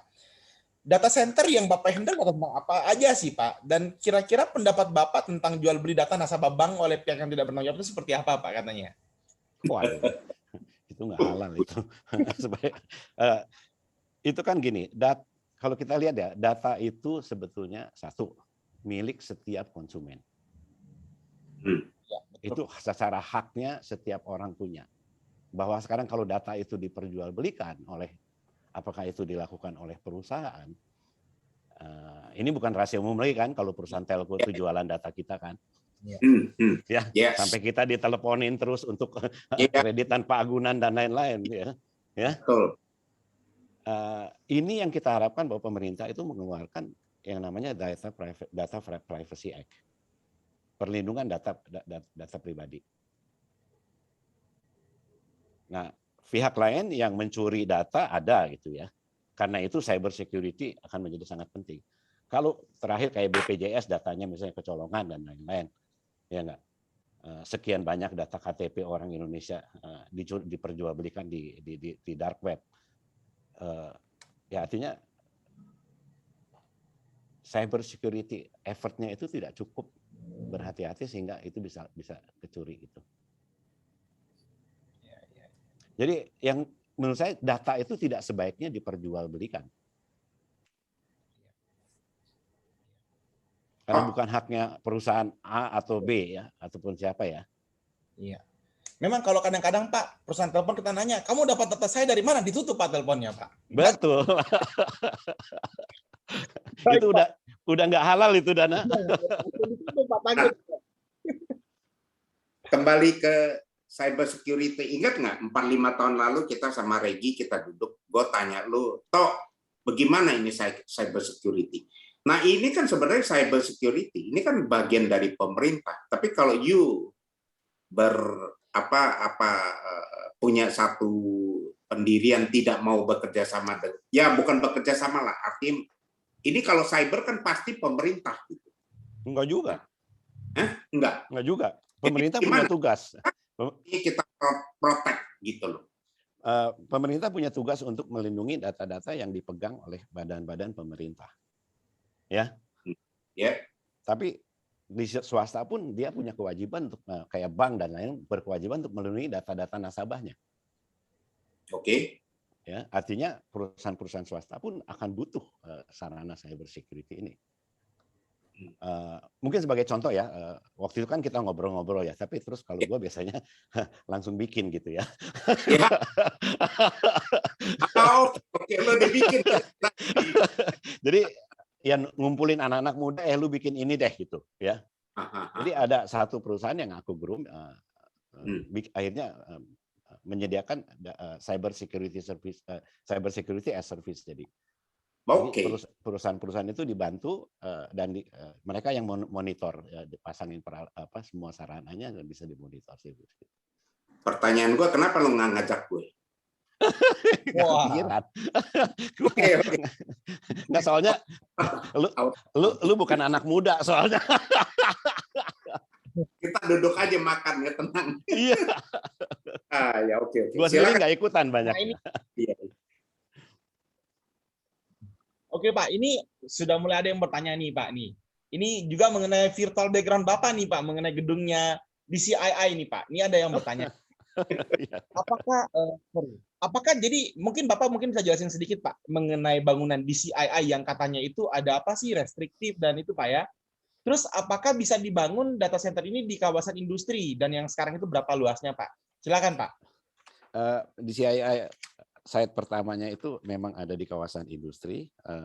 Kita punya lahan itu sekitar 8,5 hektar. Kenapa kita taruh di kawasan industri dan kenapa data center yang sebesar seperti itu? Jadi DCI itu yang dibilang hyperscale data center, yang size-nya akan bisa berkembang sampai sekitar, kalau DCI itu kita bisa sampai 300 megawatt size-nya. Artinya itu makanya kita butuh lahan besar dan kedua kita butuh listrik besar sekali. Nah untuk itu lokasi idealnya itu ada di kawasan industri. Dan data center ini sebaiknya jauh dari keramaian untuk faktor security. Ya. Security. Ya, kalau dia di pinggir jalan besar, mudah aja orang nanti yang memang mau menteror naik truk lempar bom gitu. Iya betul. Ya. Iya. Terus yang mengenai itu Pak, yang kalau kita lihat di YouTube bahwa bangunan ini ada apa sih? Ada level-levelnya keamanan itu, ada yang sampai sangat restriktif. Itu gimana tuh Pak ceritanya Pak? Itu salah satu security system kita untuk jadi kami melimit yang namanya akses pada tempatnya data. Artinya dalam hal ini adalah storage sama servernya klien-klien yang di gedung data center itu. Jadi hanya orang-orang yang mempunyai tugas saja yang bisa masuk ke situ dan itu juga kita monitor. Jadi kita buat sampai layer dari security-nya itu kalau nggak salah sampai 8 layer ya. Iya. Jadi security prosesnya itu sama ketatnya seperti kedutaan Amerika kalau nggak salah. Atau mungkin lebih ketat. Semuanya harus by appointment. Wah keren sekali Pak ya. Ini Pak nih ada yang kepo juga nih Pak. Kayaknya ini mau jualan tanah nih Pak. Jadi Pak katanya gini Pak. Data center kan butuh lahan yang besar dan juga buat lokasi penempatan server dengan skala yang besar. Apa ada Pak rencana ekspansi lokasi lahan server di area di luar daerah Jabodetabek Pak? Mengingat tren yang ada dari bank digital katanya semakin tentunya kebutuhan data center semakin besar Pak. Ya, sebetulnya ada. Artinya biasanya data center itu kalau kita lihat dari klien-klien besar kita, itu mereka membutuhkan data center di 3 tempat yang berbeda, yang jaraknya ada di antara 30 sampai dengan 50 km dari tempat yang pertama. Artinya kalau dia kliennya DCI sekarang, dia butuh jarak 30 sampai 50 km maksimum, minimum 30, maksimum 50 dari DCI. Oke Pak. Nah ini pertanyaan seru nih Pak. Kita kan tadi sudah berbicara sama pemerintah nih Pak ya. Ada yang nanya nih Pak. Gimana sih perspektifnya Bapak tentang BSSN Pak, Badan Siber Sandi Negara Pak? Ya, Ini yang bagus. Dibentuk itu bagus, tapi kita mesti menunggu akan berapa produktifnya mereka lah ya. Ya, tapi bahwa negara itu untuk ketahanan sudah aware bahwa cyber warfare ke depan ini politik itu perangnya lewat cyber, ya, dan bisa macam-macam sabotase dan lain-lain. Jadi inisiatif pemerintah membentuk itu udah cukup bagus. Moga-moga implementasinya juga bisa mengcover sesuai yang diharapkan ya. Ya, baik. Oke Pak, kita lagi pertanyaan berikutnya lagi nih Pak. Ini kita keluar dulu nih Pak dari masalah teknologi di CII Pak. Kita kembali ke Bapak nih Pak ya. Nah ini ada yang butuh wejangan nih Pak. Pak Toto, apa sih yang harus dilakukan atau kiat-kiat apa untuk company startup era pandemik dan masa yang akan datang Pak, Industri 4.0 dari sudut pandang Bapak. Silakan Pak. Waduh, pertanyaannya Berat, Pak, generik memang, sekali. Pertanyaan generik sekali. Silakan Pak. Sangat general pertanyaannya. Ya, tergantung ininya ya. Kan saya tidak mengasumsikan semua startup itu mau berapa besar cita-citanya ya. Kalau mau besar dan mapan, harus melihat dulu segmen pasar yang mau dilayani. Ya, kalau mau melayani consumer, artinya kita ada 270 juta penduduk di Indonesia. Lalu apa sih yang dibutuhkan oleh consumer di Indonesia ke depan? Yang sekarang ke depan itu akan kembali lagi ke basic needs. Industri-industri yang mana aja sih yang menjadi basic need buat orang, dari financial, keuangan, kesehatan, pendidikan, itu basic buat saya. Dan jadi keuangan, kesehatan, pendidikan itu basic needs-nya. Nah kalau kita lihat itu yang punya potensi bisa jadi besar di luar dari e-commerce ya, dari consumables ya. Banyak sih ke depan. Kalau kita lihat agriculture misalnya, untuk yang muda-muda ini kan kita belajar dah teknologi dari mana, dari Israel. Mereka champion nih di teknologi untuk agriculture, pakai teknologi, pakai IoT dan lain-lain, pakai artificial intelligence. Nah bisa memulai dengan kecil-kecilan lah, teknologi based farming misalnya. Ya, untuk dipilihlah segmennya. Nah, dan saya yakin itu bisa besar. Ya, misalnya indoor farming misalnya. Ya, untuk yang kalau buah-buahan yang mesti import ataupun sayuran yang mesti import, aku tanam di dalam ruko, aku deh pakai teknologi gitu. Pakai air conditioning misalnya. Oh, menarik sekali Pak ya, menarik sekali Pak. Oke Pak, kita lanjut lagi nih Pak. Ini pertanyaan satu yang juga masih nggak berhubungan dengan ini Pak. Kita relax sedikit lagi nih Pak. Ini mana nih tadi? Wah ini. Ini dari LOF Pak, Ladies of the Fellowship. Jadi itu bagian dari Full Gospel khusus ibu-ibu Pak. Nah jadi gini Pak. Tadi Pak Toto bilang sangat kagum sama mamanya. Apa yang dilakukan mama sehingga Bapak sangat mengagumi beliau? Ya, dan legasi dan momen apa sih yang sangat membekas, dan tentunya legasi apa yang ingin Bapak tinggalkan untuk anak-anak Bapak? Silakan Pak. Iya, to be honest, ibu saya itu buat saya idol saya, dan saya untuk bisa seperti dia tuh saya yakin saya nggak akan bisa. Masih jauh deh gitu ya. Dari sisi pengorbanan yang dia berikan, bukan hanya untuk anak-anaknya tapi untuk semua, banyak orang ya. Dan dia benar-benar selfless, jadi nggak mikirin buat dianya. Jadi dan dia menurut saya adalah leader yang sangat besar di dalam keluarga kita. Mereka itu punya anak 9 orang ya. Ibu saya tuh mesti ngurus 9 anak dari mulai bayi sampai mulai disekolahin sampai lulus sekolah dan lain-lain. Itu everything is on her shoulder. Jadi she is a very good leader. Dan on top of it, dia sangat aktif di sosial.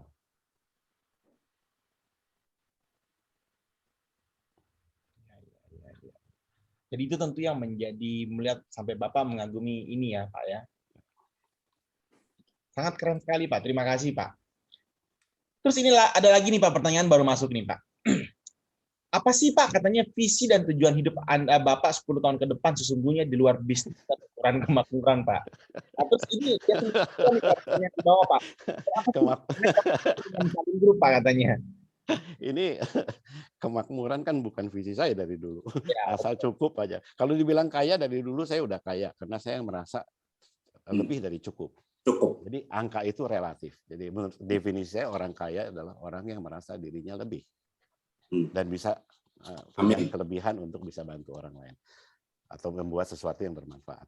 Yang saya pegang kalau di umur segini mestinya kira-kira udah tahu dong. Toh purpose of life lu apa sih gitu? Ya kan? Kalau yang sering dipertanyakan. Mestinya sih kira-kira tahu. Aku kalau bisa jadi orang baik dan berguna. Dua itu aja. Tapi karena jadi orang baik itu lebih susah daripada jadi orang berguna, ya udah gue berguna dulu aja gitu. Sementara belajar jadi orang baik gitu. Jadi selama masih bisa berguna buat orang, saya juga happy gitu sebetulnya. So I'm really enjoying my life with my current activity. Grooming the young people in the company sampai mereka jadi pengusaha sendiri, kasih ide-ide ini bikin usaha ini, bantu mereka sampai bisa jadi gitu. Itu buat saya kebahagiaan gitu, bangga gitu. Itu saya aminin toh, karena gue dengar langsung dari lo punya anak buah yang anak tetangga gue Christian, lo tahu, anak sayangan you. Dia betul bangga terhadap you, dan kita ya sering ngumpul kan cukup lama ya kita, dan aku melihat kamu tuh betul-betul sosok yang sangat rendah hati. Nah ini ada pertanyaan. Ini juga nanti di belakangan ada yang punya unek-unek nih. Katanya dia lamar di tempat lu, katanya ditolak. Biar ntar dia sendiri ngomong. Nah ini gimana melamar di tempat lu? Karena kan you punya sekarang exposure kan akan terus bertumbuh kan. You akan perlu orang-orang yang orang-orang yang betul-betul mau bekerja, yang sincere.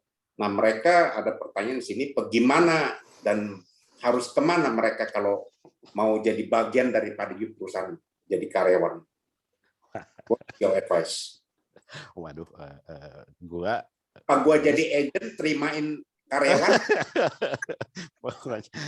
Bagian penerimaan karyawan oke lah, tapi artinya itu kan artinya ada di masing-masing direktur yang membawahi bidangnya. Mereka yang punya final decision-nya. Gua bisa rekomend sih, pasti ya. Tapi pada umumnya cara didik gua itu untuk kita tuh coba mendidik setiap karyawan itu supaya mereka bisa jadi pengusaha satu waktu, supaya bisa jadi independen. Jadi kita mau bikin mereka tuh jadi kayak seperti kita, ya. Nah, jadi entrepreneurship itu dididik. Nah, tapi untuk supaya bisa itu kita itu cukup keras mendidiknya. Jadi kasarnya kalau mentalnya cengeng, di kita nggak kuat. Kuat. Ya.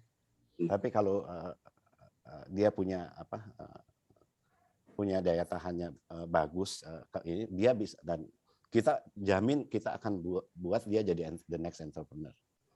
Karena market opportunity-nya besar. Oke. Terserah bidang apa gitu. Jadi agak beda di kita ininya. Oke. Nah, yang kedua ini pusing juga nih Tok gue. Karena mereka tahu lo akan bicara di sini. Ini ada teman-teman yang punya produk-produk, mereka mau supply barang ke lo. Bagaimana caranya? Gue mesti ngomong ke siapa? Sama juga. Ada bagian procurement-nya di kita. Ini juga anak-anak muda, nggak salah tinggalnya di daerah Kelapa Gading situ tuh. Temannya Christian lah. Lewat Christian juga boleh. Lewat Christian juga boleh. Kalau katanin gue salah, ya Kak. Enggak, lewat Christian oke. Lewat Christian oke. Alright. Dia punya hak untuk memutuskan. Oke, good. Oke, lanjut Bro Dana. Oke. Pak, ini ada pertanyaan lagi nih, Pak. Ini kita lihat pertanyaan baru masuk nih, Pak ya. Pak Toto, bagaimana Bapak melihat peluang banyak service cloud yang akan masuk ke Indonesia? Saat ini baru Alibaba yang sudah memiliki service lokal di sini, Pak, di DCI. Kedepannya kan ada Google, AWS dan lain-lain. Nah, ini bagus nih quote di bawahnya nih, Pak. Kalau boleh dijelaskan dari sudut pandang yang lain, Pak, di luar dari kebijakan pemerintah yang menyatakan service cloud digunakan perusahaan disarankan memiliki server lokal di Indonesia, Pak. Ya. Silakan, Pak. Pertama koreksi dulu ya. Ya. Selain Alibaba, Google juga ada di Indonesia. Lalu Amazon Web Services bulan Oktober atau November ini juga akan live di Indonesia. Jadi ada di Indonesia. Yang belum itu dari 4 besar tinggal Microsoft.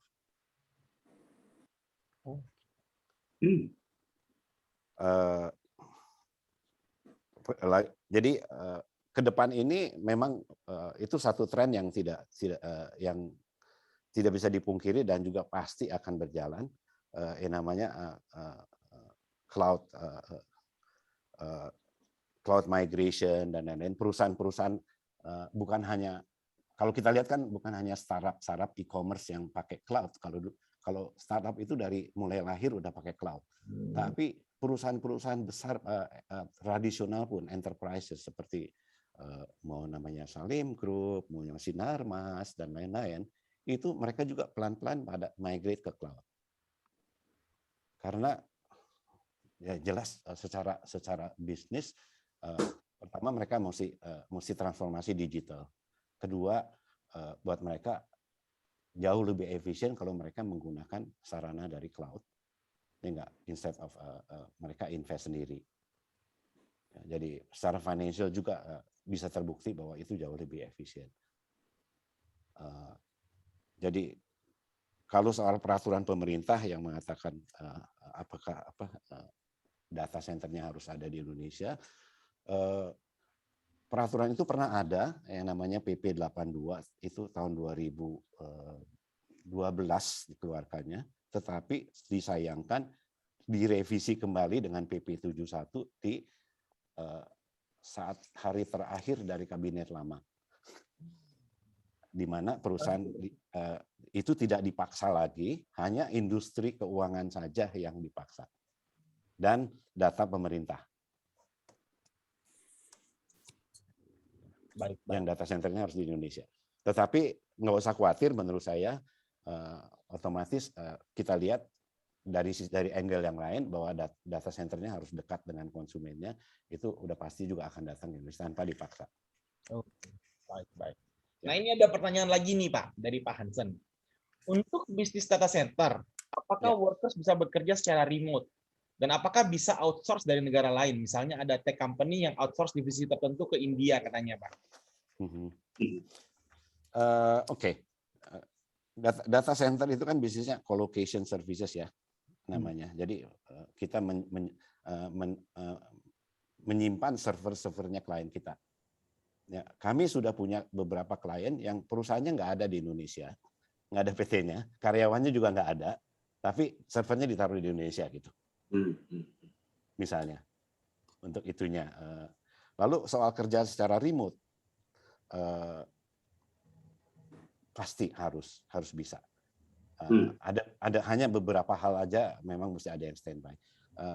Mungkin saya sharing aja dikit, di DC ini tuh karyawan kita cuma 100 orang ya.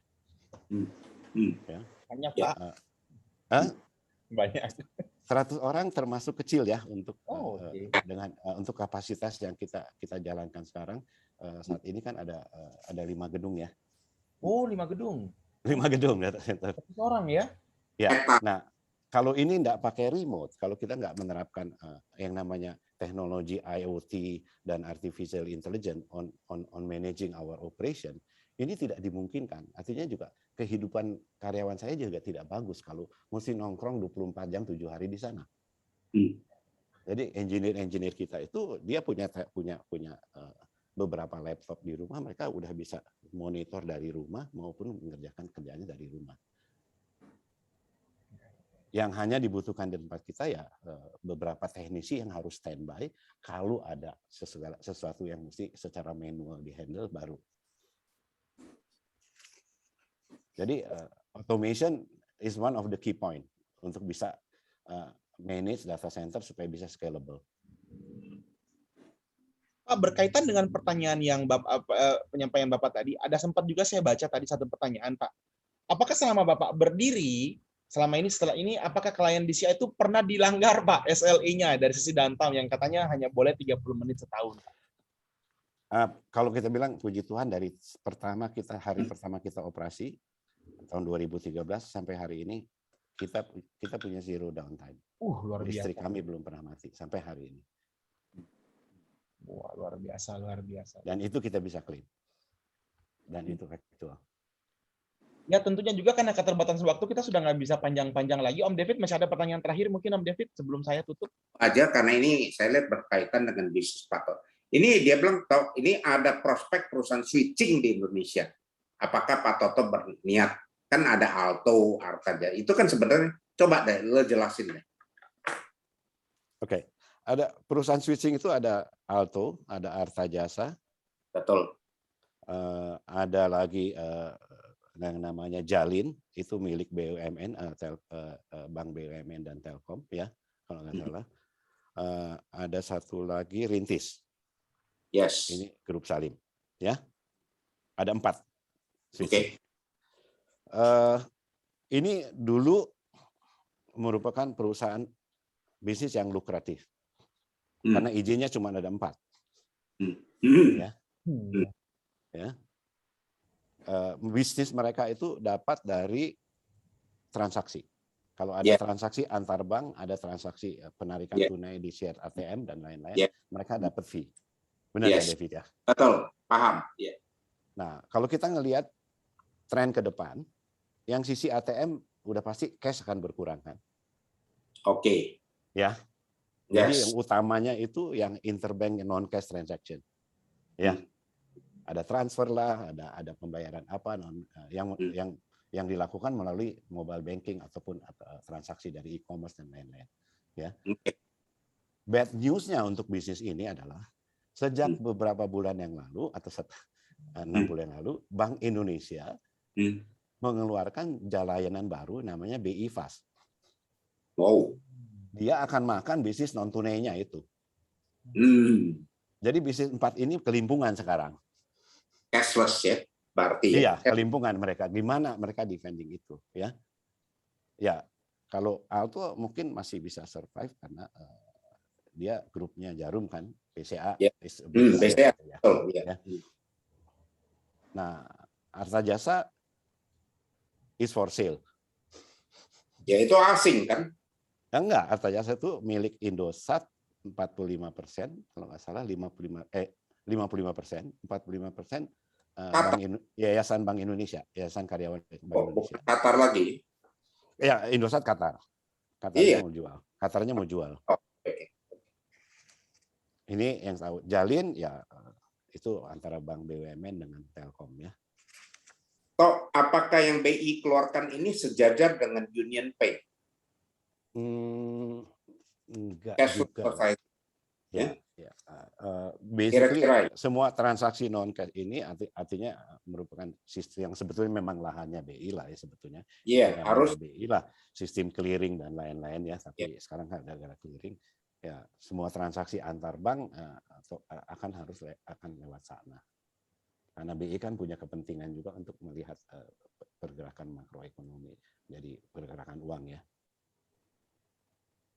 Wow, luar biasa. Jadi to be honest, mereka ini sekarang lagi mikir harus transformasi bisnisnya kemana gitu, 4 ini. Oh, mungkin sebelum berakhir ini penting untuk ditanya. Ada satu orang bertanya, apakah you punya ayat favorit? Jawaban jujurnya nggak ada sih sebetulnya. Nggak ada. Saya kalau soal ilmu ini sangat terbelakang, perlu diajarin sama David nih kayaknya. Jadi saking. Tapi oke lah, in general, what do you think of God? Gitu. Sorry, yes. Saya dari kecil memang dididik. Saya nggak tahu kapan saya dipermandikan, tapi waktu masih bayi Katolik, saya sekolah Katolik dari mulai SD sampai SMA. Lalu saya pergi ke Jerman. mungkin dari sisi keagamaan, kepercayaan saya pada Tuhan tuh nggak akan luntur. Itu tidak luntur. Amin. Cuman artinya kefasihan saya dari sisi liturgi ataupun dari sisi ininya, to be honest, saya masih sangat terbelakang lah gitu. Dari sisi Alkitab dan lain-lain juga. Jujur saya nggak banyak, ya pengetahuannya boleh almost zero lah gitu. Ya, tapi saya believe bahwa Tuhan Yesus itu yang menentukan hampir semua dalam hidup kita. Amin. Dan kita harus bisa berkomunikasi one way atau the other way dengan Dia. Yes.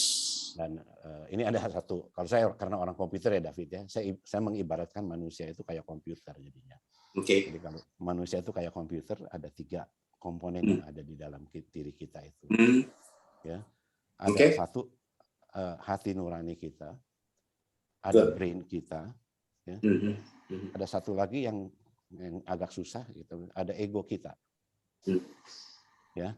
You're talking 3 soul spirit and ya. Jadi body. Oke. Yang saya coba belajar dalam hidup adalah bisa nggak saya harus bikin dalam diri saya itu yang menjadi bos tuh hati nurani saya. Karena otak saya itu cuma suruhnya. Ya. Jangan sampai hati nurani saya kalah sama ego saya gitu. Jadi paling itu yang saya jaga, David. Thank you. Jujur aja, I see you, lu ini pelaku. Karena kan nggak mungkin saya mengundang seseorang yang hidupnya tidak di dalam atau percaya kepada Tuhan. Walaupun you're not agamawi. Karena saya punya tanggung jawab, karena ini kan FGB ini kan tempat kita memberitakan firman Tuhan. Jadi salah satu yang saya melihat adalah you adalah pelaku daripada itu. Oke, ada yang menyebut dirinya pelayan Tuhan apa, tapi you ini sesungguhnya adalah pelayan Tuhan in the marketplace. You menjadi berkat buat banyak orang. Jadi sepanjang kita 1 jam lebih ini, saya simpulkan sebelum saya lempar ke Dana untuk menutup kita punya talk show ini. Ada satu saya lihat yang kita bisa belajar adalah kalau you hidup, you tertib, you takut akan Tuhan seperti yang you lakukan. Itu prinsip-prinsip yang sangat alkitabiah. Itu Tuhan akan membukakan jalan buat semua orang yang melakukan itu. You are a perfect example of it. Dan you sekarang sudah bicara 1 jam lebih, kita sudah melihat bagaimana Tuhan berkarya dalam hidupnya itu. Itu luar biasa sekali. Dan sungguh memberkati kita, dan thank you so much Toto untuk you mau meluangkan waktu dengan begitu kesibukan you sangat, and you're very responsive. I on behalf of the Full Gospel Man say thank you to you and God bless you. Sama-sama. Silakan. Tunggu dulu nih Pak Toto. Pertanyaan Pak, yang seluruh sekarang tinggal 244 ini masih menunggu-nunggu Pak Bapak menjawab nih Pak. Kami tahu nih Pak, saham Bapak masih disuspend Pak. Pertanyaannya Pak, kalau udah dibuka kita beli nggak nih Pak? Nggak berani ngomong.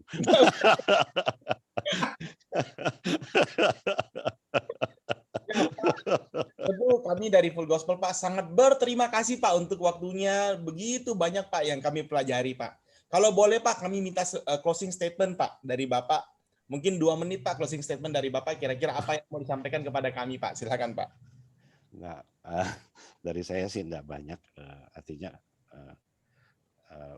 pertama cobalah hidup dari hati kita lah. Ya jangan karena kita secara jadi manusia ini harus membuat hati nurani kita menjadi bosnya dalam hidup kita. Jangan kita hidup dari pikiran kita. Ya, kalau kita hidup dari pikiran kita, kita akan terbawa di arus di kehidupan orang. Oh si A punya apa, gue juga mesti punya lebih dan lain-lain.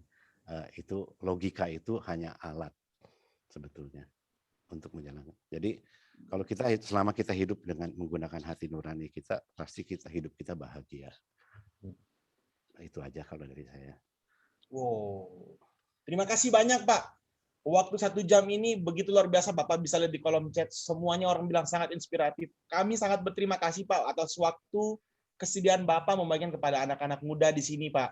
Sungguh dari saya dari awal sampai akhir suatu pengalaman yang sangat berharga Pak buat saya Pak. Kami sangat berterima kasih dan saya akan mengundang Pak kepada National Vice President untuk Young Movement, Bapak Erianto Chang Pak, yang dulu punya histori nih sama Bapak sebenarnya Pak. Karena Bapak tahu. Dia akan jelasin sendiri nih Pak. Kita undang bersama-sama Bro Erianto. Silakan Bro Erianto. Oke, thank you Bro Dana. Thank you Pak David. Wah, spesial thank you buat Pak Toto. Ya, luar biasa ya. Saya pikir kalau waktu bisa kita freeze, pasti kita kepengen lanjut lagi Pak. Hari ini saya lihat begitu banyak insight yang bisa kita pelajari, bisa kita ambil. Ya, luar biasa. Saya mau akui bahwa Pak Toto ini adalah idol saya waktu saya lulus kuliah Pak. Jadi saya lulusan satu perusahaan, satu kampus komputer. Dan waktu kita lulus semua tahun 2000-an, semua anak muda, hampir sebagian besar anak muda, itu punya mimpi pengen kerja pasti. Siapa yang nggak kenal Sigma, Pak? Siapa yang nggak kenal Bali Camp, Pak? Jadi saya ingat waktu itu saya sempat melamar dengan iman, dengan PD gitu ya, Pak ya. Sampai 2 kali saya dites, akhirnya masuk ke wawancara. Saya nggak mungkin lupa, kantornya luar biasa. Ambience yang saya masih ingat sampai sekarang, tapi luar biasa. Puji Tuhan, Pak, saya tidak diterima, Pak. Nah, mungkin ada baiknya juga saya nggak terima. Andai saya diterima, Pak, mungkin hari ini saya jadi saingannya Bapak, Pak. Mungkin saya jadi pengusaha data center seperti Bapak, Pak. Jadi Tuhan baik sekali, Pak ya, buat Pak.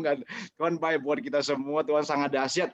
Teman-teman, 1 jam ini Pak Toto juga buat Bro Dana, Pak David. Saya coba lihat Pak Toto ini, ternyata saya baru melihat bahwa satu superpower dari Pak Toto, ya. Jadi saya yakin bahwa semua superhero itu punya superpower. Dan waktu saya lihat Pak Toto, saya lihat baik-baik apa sih superpowernya. Akhirnya saya menemukan Pak Toto, tahu nggak apa? Teman-teman tahu nggak? Khusus buat anak muda, ternyata rahasianya ada di rambutnya. Rahasianya ada di rambutnya ternyata. Saya pikir Pak Toto ini kayak Simpson, Pak. Ya, ternyata jadi kalau anak-anak muda khususnya kepengen nanti punya perusahaan yang bisa 6 bulan 140 kali lipat kenaikannya, ya. Ayo cepat-cepat jangan lupa panjangkan rambutnya ya kan. Kalau bisa pakai wig, ini rahasia sejak muda ya ini ya. Masih sakit hati nih Pak, masih sakit hati Pak. Luar biasa ya. Jadi saya pikir bahwa hari ini kita belajar Bang. Ini joke aja Pak. Nah, baik. Izin Pak, saya kepengen kasih beberapa konklusi buat take away, take home lah. Kita semua lagi di rumah juga bahwa ada beberapa yang saya kepengen highlight dari Pak Toto. Saya yakin bahwa begitu banyak hal yang bisa kita pelajari. Dan saya mau ajak setiap kita khususnya para pengusaha muda, para anak-anak muda, ayo kita jangan cuma jadi pendengar, tapi kita juga jadi pelaku. Ya. Kita action. Nah, ada beberapa hal saya lihat. Yang pertama, Pak Toto memulai semuanya dari hal yang kecil. Kita mesti mengerti bahwa kalau kita mau sukses, nggak bisa tiba-tiba hari ini kita lihat, wah Pak Toto atau siapapun, Pak David, Bro Dana, sukses atau Pak Dali, saya yakin bahwa semua dimulai dari hal yang kecil. Ya. Sukses 1000 mil, langkah pertama yang kita mesti mulai dari hal yang simple, yang kecil. Bahkan customernya Pak Toto kita tahu ada begitu banyak Big Four atau Big Five, semua bahkan ada mulai dari garasi. Saya yakin bahwa ayo teman-teman anak-anak muda, kita mulai dari hal yang kecil. Kita setia. Yang kedua adalah ini luar biasa Pak, tanggung jawab kita sebagai pemimpin, sebagai pengusaha, ternyata nggak cuma fokus bikin kita kaya, tapi bagaimana kita bikin karyawan kita itu kaya. Dan yang paling penting jangan lupa bahwa ternyata kalau kita ngelamar di perusahaan Pak Toto, ya kita diberi skill juga. Kita dilengkapi untuk jadi dikasih kemampuan entrepreneurship, dan itu penting sekali buat kita. Dan yakin kita dikader untuk jadi pemimpin. Nah, ini sesuai dengan visi atau poin dari juga Full Gospel FGBMFI bahwa kita dimultiplikasi, kita juga dikader supaya kita bisa jadi berkat, jadi pemimpin. Kita bisa regenerasi. Nah, juga yang gak kalah penting adalah bahwa semua yang kita kerjakan, sekali lagi buat kita semua, anak-anak muda atau yang baru memulai bisnis, adalah jangan fokus, fokusnya adalah apa sih? Fokusnya adalah manfaatnya. Sekali lagi, fokusnya adalah manfaatnya. Fokusnya adalah add value kita. Impact apa yang bisa kita kasih ke society. Dan kita yakin kalau kita bisa kasih impact yang baik buat society, ada add value-nya, kita yakin bahwa pasti bisnis kita, solusi kita, pasti market akan menerima dan bisnis kita akan berkembang dengan sendirinya. Nah, dan kita tahu sama-sama tadi ada satu kata yang menarik bahwa perusahaan yang kita bangun itu jangan jadikan itu sebagai harta, tapi jadikan kendaraan untuk jadi solusi, jadi berkat, buat society. Ini luar biasa ya. Nah, yang terakhir, saya yakin bahwa buat kita yang muda, saya juga waktu itu mulai dari kontrakan saya adalah ketika kita mulai bisnis, kita mesti punya mindset yang besar, ya kan? Jadi kita fokusnya jangan, aduh saya masih kecil nih, saya cari yang kecil-kecil aja ke calon customer saya, calon klien saya. Saya lihat Pak Toto luar biasa. Ketika dia bangun bisnis, fokusnya bagaimana dia bisa engage atau dia bisa mendapatkan calon klien, calon customer yang besar seperti Citibank, yang lainnya. Supaya apa? Supaya ujungnya supaya kita belajar, supaya standar kemampuan kita, skill kita itu bisa setara dengan mereka, bisa memenuhi mereka. Teman-teman semua kita yang hadir malam hari ini, saya percaya bahwa begitu banyak hal yang kita terima malam hari ini. Saya mau ajak kita, ayo sekali lagi, jangan jadi pendengar, kita jadi pelaku, kita setia. Saya yakin 5-10 tahun ke depan akan ada banyak Toto Sugiri yang baru yang akan lahir, akan jadi dampak, jadi impact buat Indonesia. Nah, hari ini CEO Forum ini buat semua yang hadir bahwa ini adalah bagian dari 3 program utama yang movement FGBMFI. Yang pertama ada CEO Forum. Bagaimana kita memperlengkapi anak-anak muda menuju 2028 hingga 2030, yaitu ketika Indonesia mengalami bonus demografi. Ini tanggung jawab kita semua, memperlengkapi anak-anak muda supaya tahun 2028 ketika ada bonus demografi, sungguh-sungguh anak muda siap. Indonesia penuh dengan berkatnya Tuhan, dan juga kita punya father and son. Itu bagaimana supaya 2 generasi, hari ini kita punya 2 generasi loh Pak Toto, ada generasi Pak David dan generasinya Dana ya. Jadi 2 generasi bapak anak sama-sama, ayo kita punya impact, kita melayani di FGBMFI. Terakhir, kita juga punya program untuk Ghost to Campus. Kalau kita sudah diberkati, kita berhasil, ayo kita juga jadi berkat buat mahasiswa-mahasiswi, memperlengkapi mereka, membantu mereka supaya mereka siap masuk ke dunia kerja.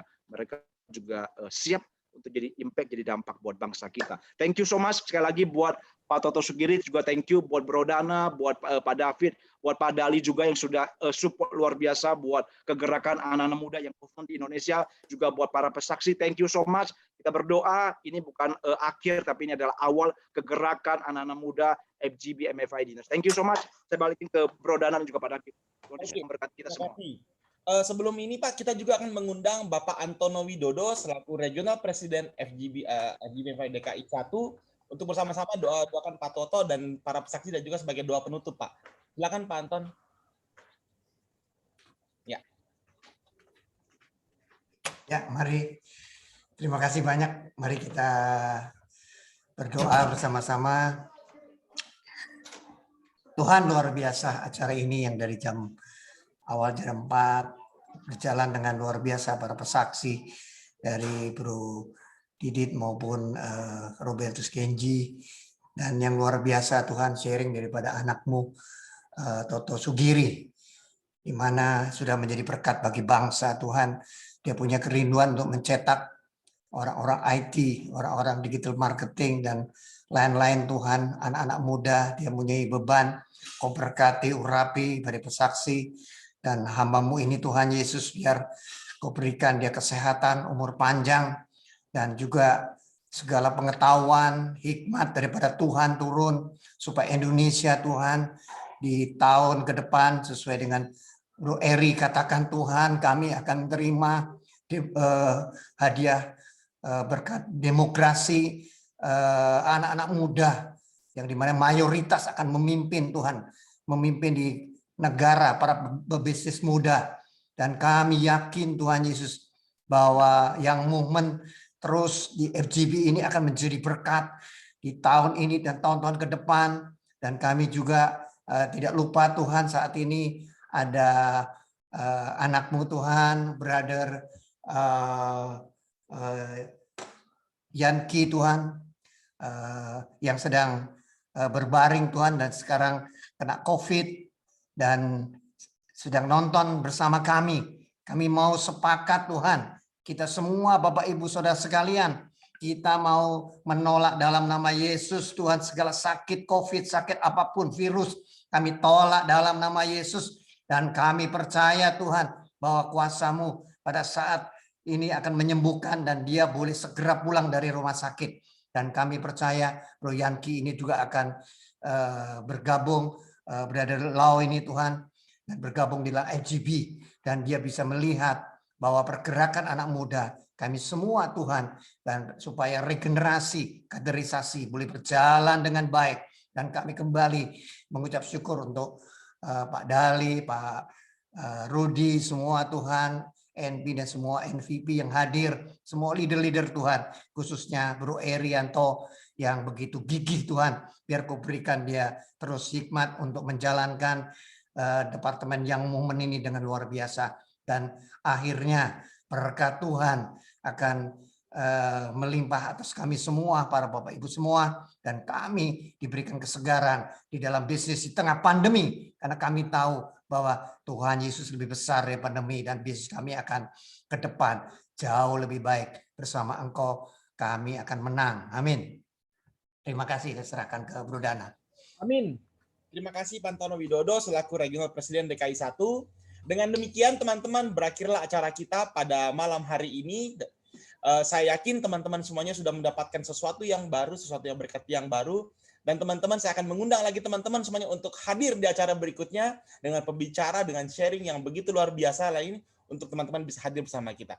Dengan demikian, saya pada Dana Koagam bersama Bro David, bersama Fajar, bersama para MC sebelumnya mengucapkan banyak terima kasih atas kehadiran teman-teman saudara semuanya. FGB Man, be strong in the Lord.